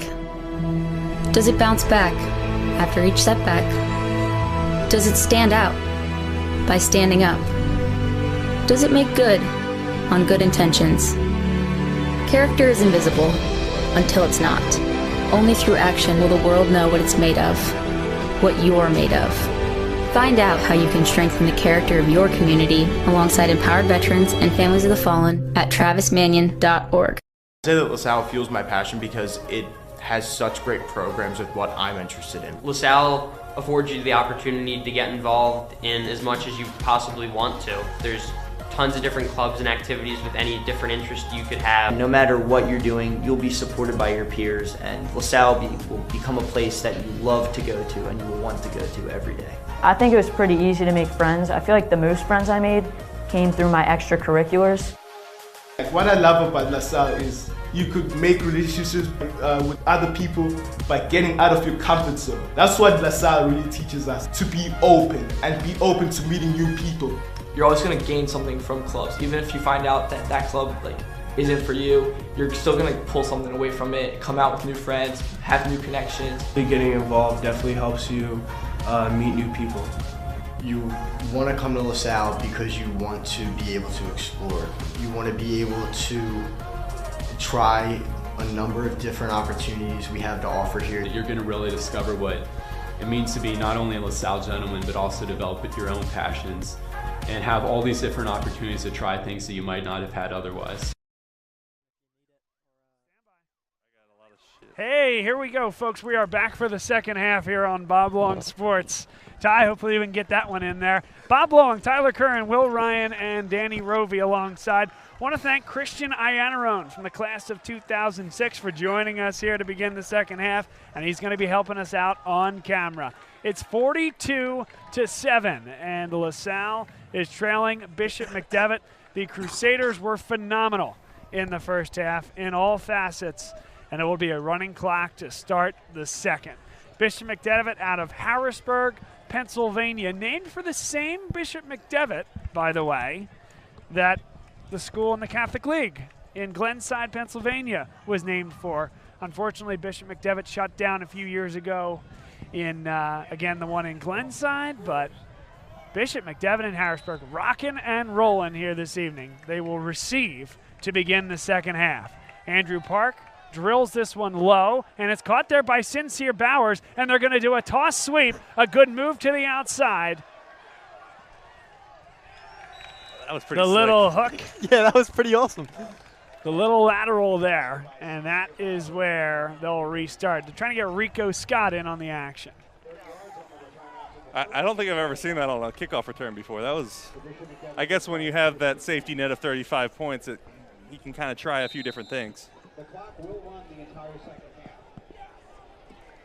So the clock, as we mentioned, is running. 11:23, and it'll just continue to tick.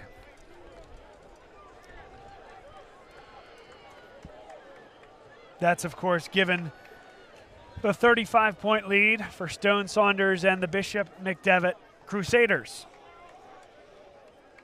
Marquise Williams in the backfield. Saunders flips it to the outside, an easy pitch and catch there for Rico Scott, and he's taken down on the play. That was a heck of a tackle by Carson Wakefield. I mean, again, we've talked about him ad nauseum, but last year got a lot of valuable experience when Brennan Miller went out, and he's really stepped up into a nice safety starting role alongside Mekhi Johnson this year. 2nd down and 6.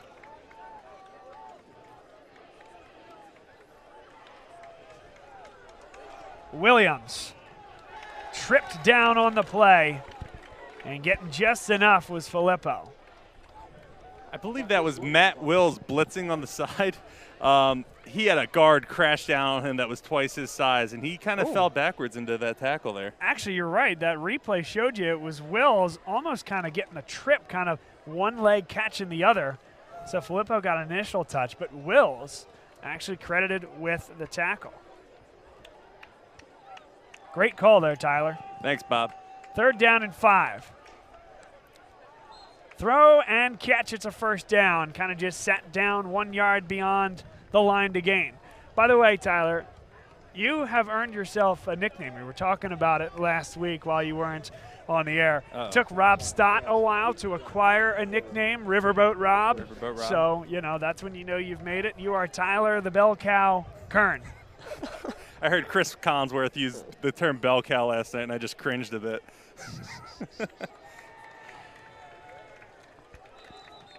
And movement will push them 5 yards back. I guess for our viewers, I was calling it a cowbell running back, not a bell cow. So that's the story. It's amazing. Back to that 3rd down play. Really nice job. Why don't we change the subject? I'm sorry, Will, go ahead. Back to that 3rd down play. Really nice job by the receiver there, knowing where the sticks were, and just we mentioned it earlier, just sitting down about 2 yards past the sticks. Stone Saunders wide open. Wow. And again, a 2nd touchdown for Tyshawn Russell. That was all hips. He didn't even step into that. I mean, that was unbelievable. I know the power that comes with Stone Saunders is honestly remarkable, and we've seen it all this game. You know, he's able to throw the ball down the field at really any given place, at any given time. You know, really just a demonstration of talent for being put on display tonight. Yeah, absolutely, and they fake it into the flat, and that was, you know, the hip movement. And then he kind of just keeps his feet planted and airs it out down the field, puts it on the money. I mean, it was a remarkable throw. Since their touchdown in the first half, every one of the passes to each receiver, they're at least 5 yards open, if not more, as we saw just there. Yeah, they make explosive cuts. Sorry about that. No, it's okay. I agree. You know, the separation, just to add on for your point, separation we've seen from these McDevitt receivers, you know, ever since the first play of the game, really, like these guys have really, you know, demonstrated how they can get off the ball so quickly and just create so many gaps in between these LaSalle secondary players. So I think it's been really crazy to see the separation that's come from McDevitt. Yeah, I think it's important to note this is definitely a LaSalle defense that's banged up a little bit. You know, Kelby Hampton, one of the star defensive backs out of the game. Linebacker Sean McFadden not playing today. And Matt Mitchell, who gets a lot of time in the nickel, he's also not active today. This portion of today's game brought to you by E&M Insurance in North Wales, run by Chris Smarr, class of 1989 at LaSalle. Insurance, yeah, it's easy to give Chris a look, right? Everybody has home and auto insurance. Sure, of course you have that. So why wouldn't you want to save money? Reach out to Chris Smarr. He can take you through a process. All he's going to want to see is your existing policy. He can give you some recommendations. He's going to make sure you have the best coverage. He's going to give you the best service. And he's going to do his best to give you a price reduction as well. In worst case scenario, you go to sleep knowing that you have a great policy and you should stick where you're at. But my guess is you go to Chris Marr and E&M Insurance, you're going to find a higher level of service and you're going to find some price reductions for enhanced coverage. Visit them at eandminsurance.com for more.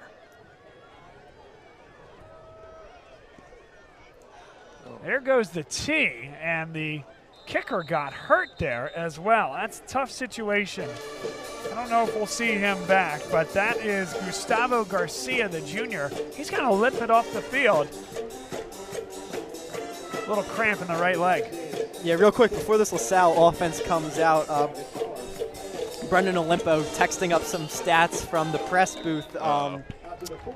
240 yards on 12 attempts for Stone Saunders. Wow. And number 22, that's Tyshawn Russell, 128 receiving yards on 2 catches. And 2 touchdowns. Yeah. Those are insane numbers for the first half.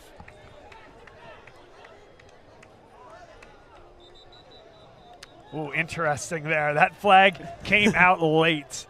He got back on time, and that's something that they could have let go. There was no movement by the LaSalle offensive line to draw it, but flag comes, and it'll be 1st and 5. Gavin Sidwar, the freshman quarterback who sat out the last series of the first half, back out there to begin the second half. LaSalle right now with this scoreline presented, just looking to create anything and you know, take advantage of any chance they can get that this McDevitt defense will allow them. Yeah, and at this point, you don't mind seeing Sidwar take some shots. You know, exactly. See what he's got. You know. Yeah. I agree. At this stage in the game, not much to lose. I say go for it. Yeah, we've discovered the hard count. Yeah. It's the clap. It's the clap that gets you. Sidwar has that clap that he does every time, and I've never seen it, you know, up until this point, not being snapped on that clap. So we have a new strategy here, gentlemen. 6:48 and ticking, as mentioned, a running clock situation. So this will go quickly here in the second half. But LaSalle looking to find a way to create something offensively. Ball at midfield, needing the 40 for a first. The clap didn't work that time. Stevie Davis with patience and has one. Will, I know you mentioned the defense being banged up. Daryl Dengoy being looked at by Dave Crow on the table right in front of us again. Looks comfortable there. I think at this point in the game, you know, you knew he was maybe not quite 100%. No need for him to go back. Get him ready for Haverford next weekend where he'll be raring to go. Yeah, he's been you know, kind of limited in practice all week, but and including going into the Malvern game, limited in practice going into that week. But you know, he's intent on playing these games. But in a 49-7 matchup, there's no need to get your star defensive tackle banged up. Headed to James Madison University to play his college football. Believe he's going down there for the game tomorrow. Go Dukes. And Davis, nowhere to go there. Fortunate to get back to the line, but, you know, guys, what we're seeing here is just a lot of pressure in the backfield. By the time he receives the football, there's 2 or 3 guys back there waiting to meet him. Yeah, there's not much you can do there as a running back if you're getting hit as soon as the ball's handed off to you. It's just, I don't know how they're getting through. They've shown a lot of different blitzes and non-blitzes tonight, so it's, you know, this defense is very dynamic in what it shows pre-snap.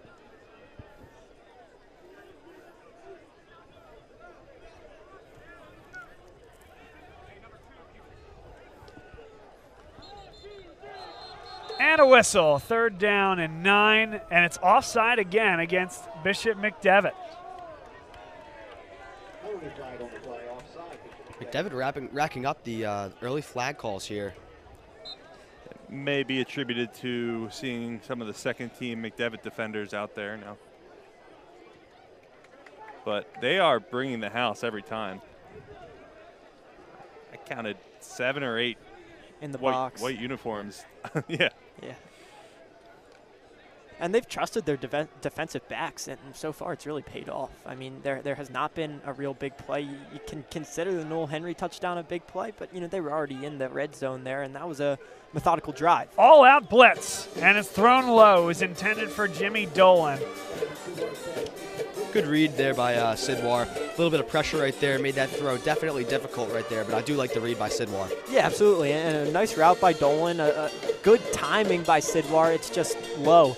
And that's been a bit of an issue today. That out route to Noel Henry a little bit earlier in the first half was a little bit low, but the read is correct.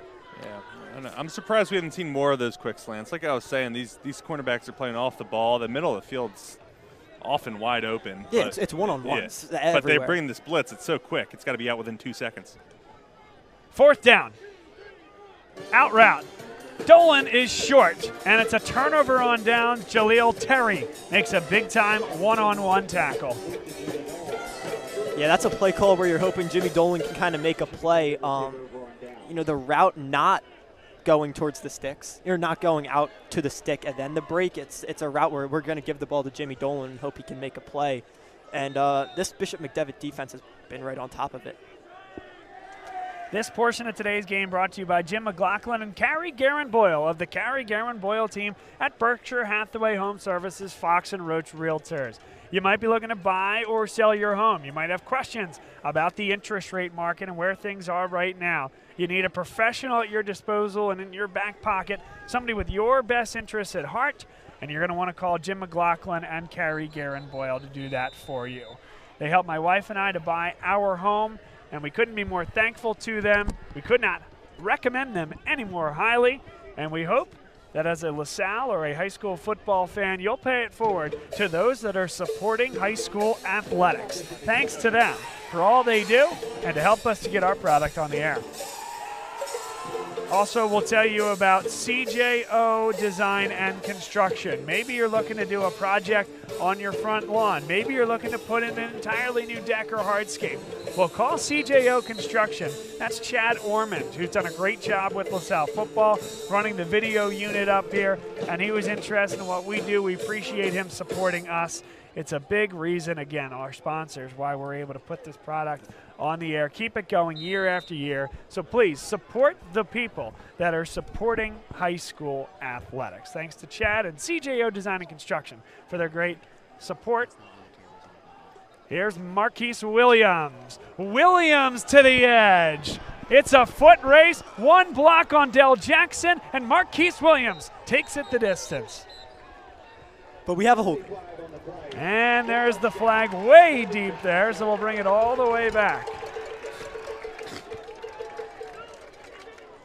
Another look, but Williams, he's going to have to hightail that one back. That's a heck of a run. Bounced it to the edge. Certainly the hold abetted him a little bit there, Danny, but just able to get to a second level and an acceleration that's quite impressive. I agree. Marquise Williams really just tapping into that sixth gear right there. He's really just turning on the afterburners, and he's moving down that sideline right there. Phenomenal block right there, I believe, on Del Jackson.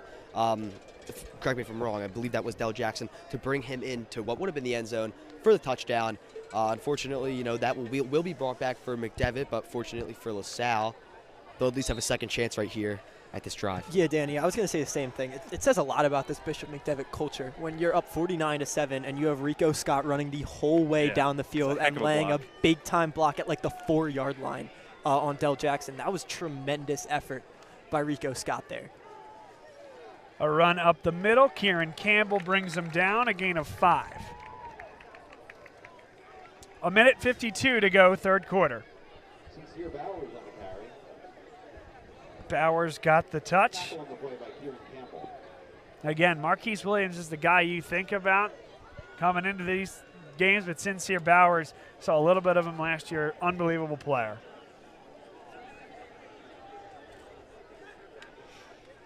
Tyler, I think you're seeing what I'm seeing on the sideline here. Tiernan McNichol getting some snaps to Gavin Damon. You wonder if he's going to get the next series. Sincere Bowers across the 45-yard line. That's another 10-yard spurt from him. 3rd down and 6. Yeah, I don't think you have anything to lose at this point. Kind of see what you got between both quarterbacks. Yeah. I agree. This is a really good, game time situation. Despite the scoreline for both these quarterbacks, you could kind of see, get a sense for, who's right for the position, at least in this point in the season. With that run, Bishop McDevitt now 405 total yards of offense on the day. 45 seconds left in the third quarter, and Williams bounces to the outside. And Wakefield able to push him back towards the middle. Brendan O'Connor makes the stop, but a huge gain. 25 yards from Marquise Williams and another first down. 25 seconds left. I don't know that they've even started the play clock. They may not need to snap this before the end of the third quarter. Yeah, and Bob, you feel like you would need more than two hands to count the amount of times that this Bishop McDevitt offense has kind of gotten to the outside, gotten to that edge, and just kind of opened up the whole field. I agree. Those sideline blocks, too, have been really, really crucial for McDevitt. They've created some space for those players, for those really fast players, Rico Scott, Marquise Williams, among those names right there, to really run along the sideline, with those blocks kind of leading the way. We head to the fourth quarter here on Bob Long Sports, and we want to tell you about the Sperring Law Firm. If your business is fighting over a contract or owed money, you'll quickly realize the legal system is confusing and stressful. Sperring Law Firm has years of experience aggressively helping businesses and business owners navigate the legal system so they can focus on what they want most, living their lives and running their businesses. Call Sperring Law Firm today for your free consultation at 484-250-9058 or visit their website at sperringlegal.com. That's 484-250-9058 or sperringlegal.com.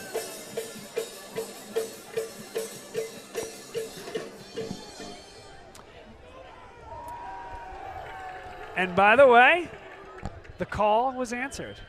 Whenever at institutions and watering holes all over the country, when somebody says, "Play Freebird," the LaSalle Pep Band just obliged. That was pretty good. Yeah, I was thoroughly impressed. Williams with the touch makes one man miss and do about 8 yards to about the 22. Yeah, that was a pretty cool play call too, the fake jet sweep. It wasn't actually a jet sweep because it would have been a pass. When you think jet sweep, you think handoff. But the fake jet sweep pass to Rico Scott and then the gift to Williams. Nice little trickery and deception in these play calls from Bishop McDevitt. I agree. You could definitely think that McDevitt's trying to test out some schemes here for the future, possibly implement in later games. Early fourth quarter action. Bishop McDevitt driving again. Bowers, first down. Needed 2 and got 4. That about sums up the night here, Bob. Bowers? No, needing 2 and getting 4. Ah, yes. Or 40. Tough to bring these guys down. I mean, they are very talented. It's a very talented McDevitt team we're seeing here. Huge gashes, but also playing very fundamental football here as well. And confident. Danny mentioned that earlier. There's no as a house call. Sincere Bowers again. What a cut. He planted his foot and turned right upfield for an easy touchdown there. We'll get another look. One cut there, another cut right there. Devastating. Yeah, just put Wakefield on its heels, and there's no chance after that. Yeah, beautiful motion right there by Bowers. Just get right into the end zone. I guess that play was a great example of what I kind of started saying, that there's a lot of confidence with this Bishop McDevitt team right now. There's no misunderstandings. There's no confusion out there. It looks like really just one cohesive unit, even offense and defense. They're crisp. That extra point is up and good. Special teams has been crisp, too. 8 touchdowns, 8 extra points successfully converted. Also want to say about Bishop McDevitt, by the way, and we've talked about this a lot in past broadcasts, but I know we have some folks, some Crusaders fans watching here tonight and folks that watched last year as well. Boy, what a facility they have out there in Harrisburg. It is a great experience for us. It was one of the best setups that we've ever had. Tommy Mealy and his crew took care of us. Rob Pugliese, we met him just before the game. He's on the McDevitt. They do radio broadcast very well. And there just couldn't have been nicer people out there. It was the first time that I've ever been out there. First time in recent memory LaSalle had played Bishop McDevitt, and they treated us like they knew us and saw us every year on the road. And we wanted to make sure we returned the favor for them today. They got a great spot down there in the press box. I'm sure they're doing a wonderful job with their broadcast. But just good people to accompany a program with a lot of history. LaShawn McCoy, among many other big names, alums of this high school, and they have run a first-class operation to boot.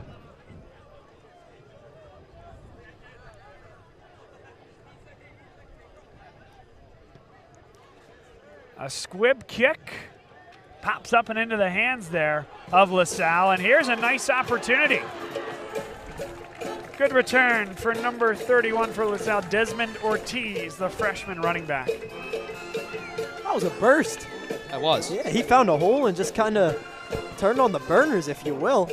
Desmond Ortiz, like, that's what you want to see in garbage time like this. You know, excuse that phrase, but you know, to be honest, it's 56-7, and you want to see the younger guys or the second-team guys kind of show a flash if possible. And Desmond Ortiz took that opportunity. For the most part, it's been James Dolan and Mekhi Johnson back there. Ortiz gets his opportunity, and he stays in the backfield as well, alongside Gavin Damon, the senior quarterback. So he and Sidwar have rotated drive by drive here in the second half after Damon got the last drive of the first half. Yeah, you know, this will be a great time for a player like Desmond Ortiz, a freshman, to get some fantastic exposure.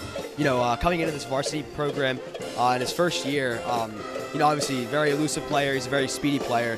So it'll be interesting to see what he does here in this portion of the game. Yeah, and I think what's interesting is, and we've mentioned this during the North Penn game, Stevie Davis gets the bulk of the handoffs, and you don't really see anyone else get a handoff. You know, you might see John McSorley come in and do some, you know, wildcat situations. But if, you know, Ortiz can kind of prove himself here, you could find yourself a backup running back, which is integral, because if Stevie Davis is taking 30 rushes a game, that's just not sustainable. Ortiz bounces and got about 2. 9 minutes left to go here in the fourth quarter. Next up for LaSalle is next Friday evening at Upper Dublin High School, and they're going to take on Haverford, the Haverford school out of the Interact. That'll be the second Interact team that LaSalle will play this year after Malvern Prep took down the Explorers last week in Ocean City. Bob, after that run, I was going to say there's something in the LaSalle running backs room water about falling forward. Desmond Ortiz kind of following in that tradition. A nice job by Ortiz, you know, picking up that extra yard just by falling forward. Third down. Damon takes the snap, and he keeps the football and comes up short. It'll be fourth down. And you see there, it was a RPO there, Will, and it was a little bit disjointed. Again, Ortiz and Damon are not taking a ton of snaps together, and that's a tough type of system and package to come in and run if you haven't been working on that together all week. Yeah, when there's a play like that needs decisiveness, and there was not decisiveness on that play. When you have those options, it's got to be, you know, you think about Ryan Moore last year and how he would hold the ball in the running back's arm for a little bit.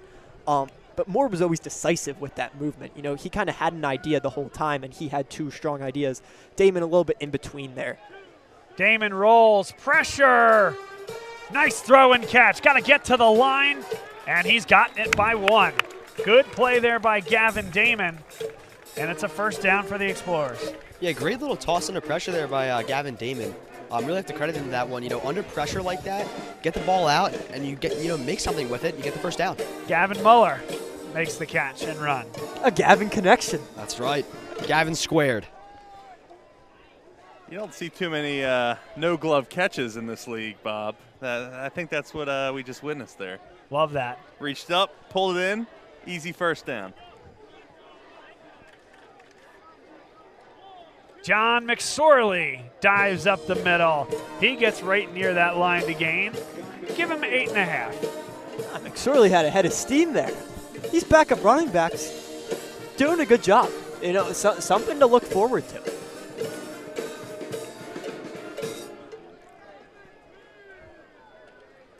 You some people might be saying 50-67. No, this means something to these kids. They're trying to earn their playing time right now. Absolutely. So, if McSorley can bring something or if Ortiz can bring something, they're giving it their all right now, and it's exciting to see. Ortiz has the first down. The burst got past the sticks. That was a bad snap, too, and Damon kind of took it with poise and dumped it off to Ortiz. Yeah, good burst by Ortiz. Hit the gap nice and hard. Solid gain. Didn't see too many second and shorts tonight, so it's nice to see them capitalize on that. No, absolutely.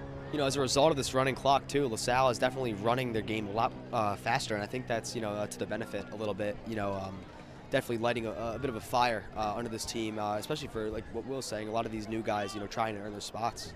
5:36 to go, fourth quarter. Damon rolls, has a man, nearly intercepted, and even the receiver had a shot at it as well, Martino. And despite the ball thrown, I do really love the look there from Damon. That was the right player to throw to. And we'll get another good look here as Damon, right-hand side of your screen, scans. It's a pretty good throw, maybe a touch underthrown, but a nice job by that secondary of Bishop McDevitt. Yeah, that's when you just kind of wish you throw it into space because there's no one between Martino and the end zone there, slightly underthrown. But he got away with it, so can't harp on it for too long.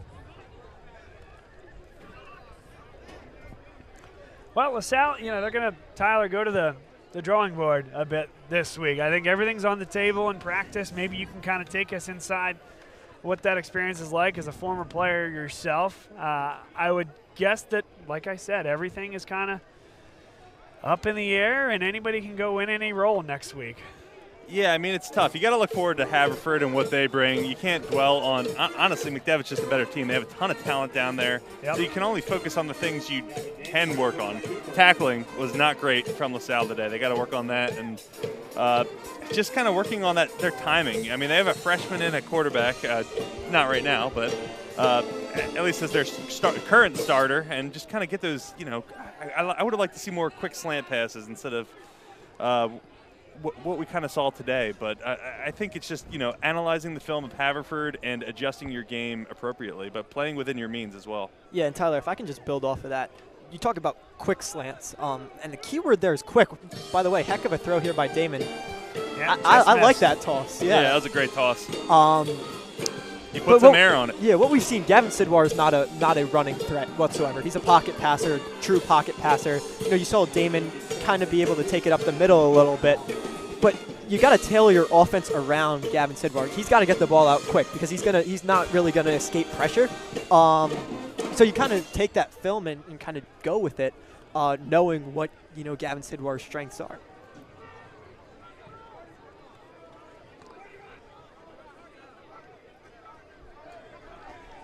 .310 to go. It's 4th down and 4. 2 in the backfield. And a whistle. Flag on the play.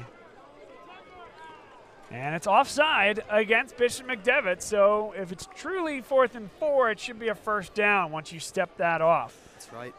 We'll tell you real quickly about Next Play Basketball. Newest sponsor here on Bob Long Sports. Tremendous AAU programs if you are looking, or maybe your son or daughter is looking to get better at basketball. Call Next Play Basketball. Check out, they have a robust Facebook, Instagram page. Teams from grade school all the way up through high school. They'll help you get better at basketball. They'll help you accomplish your goals. There's individual training sessions available as well with Ryan and Matt. Thanks to them for their sponsorship. And if you're looking to get better at hoops, go to them. Tell them that Bob Long Sports sent you. Got the inside scoop here, Bob. I'm sorry. What you're laughing about, is it fit for production? Or? Yes, yeah, of course. Okay, great. We just in that LaSalle has broken 100 yards of total offense, is that? Oh, okay. Okay, so keeping the momentum up. Hey, listen. That's right. Give credit to the defense. That's unbelievable. Yeah, they've had a heck of a night. It's just a lot of talent and honestly just a very well-coached team on McDevitt's side. And, LaSalle has challenged themselves, as they always do in the non-conference. Ortiz and Damon got all disjointed there. It's a loss of 4. But listen, I'll say it again. LaSalle still has everything they want in front of them. And I think everyone involved with the program would tell you, yes, but to accomplish those goals, they're going to have to improve a lot. But that's what happens with a young team. It's rarely a straight line. The talent is there with this program. And I think this week of practice will go a long way in determining which way the season's going to go. A lot of high-character kids on this team. They're going to turn this thing around. High character and young. I mean, I agree. You go for it all this season, absolutely. But this is about the future of the program as well, and kind of continue to build an identity. And you've got a young quarterback, you've got some young talent that you see on the field right now, and it just kind of it sets a tone for the future of the program. And you bring up a good point. You want to be challenging yourself, Bob, with playing these good opponents early on in the season. You're in a division with St. Joe's Prep. You got to be, really challenging yourself every game. It's not about these wins and losses don't technically matter, but it's good for getting momentum going into the season. Yeah, it's going to go down as a loss, but it's a learning experience, right? It's not the college football playoff where you lose a game early and you're out of it. There's a game Damon, open, and right near the line. It was 4th down, and not too much time left on the clock here for LaSalle. And they are going to move the chains down to 11 seconds. They got one more snap left. Let's go, hurry up. Come on. Will. Down to 4. They can get the snap off. Come on, Gav. No. Will, I don't think you like that play call. That's Will Ryan, class of 2023. Will Ryan, the coach. And his classmate, Gavin Damon, trying to take it into the house. I could tell you wanted that one. But the takeaway from this one, it's a 56-7 win. Bishop McDevitt, just their second game of the year. They lost a tough one in the Peach Bowl Classic to Imhotep Charter, 19-14. Anybody that watched that game knew just how good this team was, and they proved it again tonight. This is a team that you're going to be watching in late November and likely early December. A team as good as any out there, and they have a chance in their classification to make some serious noise. Congrats to the Crusaders. A top-notch program, as we mentioned, at all levels and all facets. They treated us like royalty last year when we went out to Harrisburg, and a much-earned set of congratulations goes out to this exceptionally coached and talented team. It's a pretty clean-looking handshake line with the gold helmets on both sides. It's nice. Tyler, tell me about going through those lines. I just don't like as an observer. It always becomes diagonal. Just stay straight. No, but it's always. I'm always sure when good. you were out there, though, Tyler. No, you were perfect. No, of course. But no, it's your way of respecting your opponent after the game. I think it's a good tradition, and Absolutely. Usually you can say good game or whatever to the guy you were going up against all day. So tough loss for the Explorers, but I thought they showed some heart, and I think they have to look within themselves this following week. And speaking of tradition, win or loss, the Hail LaSalle at the end of the game. I want to thank my broadcast crew, Tyler Kern, Will Ryan, Danny Rovey, and then Christian Iannarone on the camera. Great job by him here in the second half. Our next broadcast, LaSalle against Haverford. Next Friday, 7 o'clock p.m. Chance for LaSalle to come back, regain some momentum going into the bye. Thanks, everybody, for being with us. We'll play you out with the alma mater, and we'll see you next Friday night.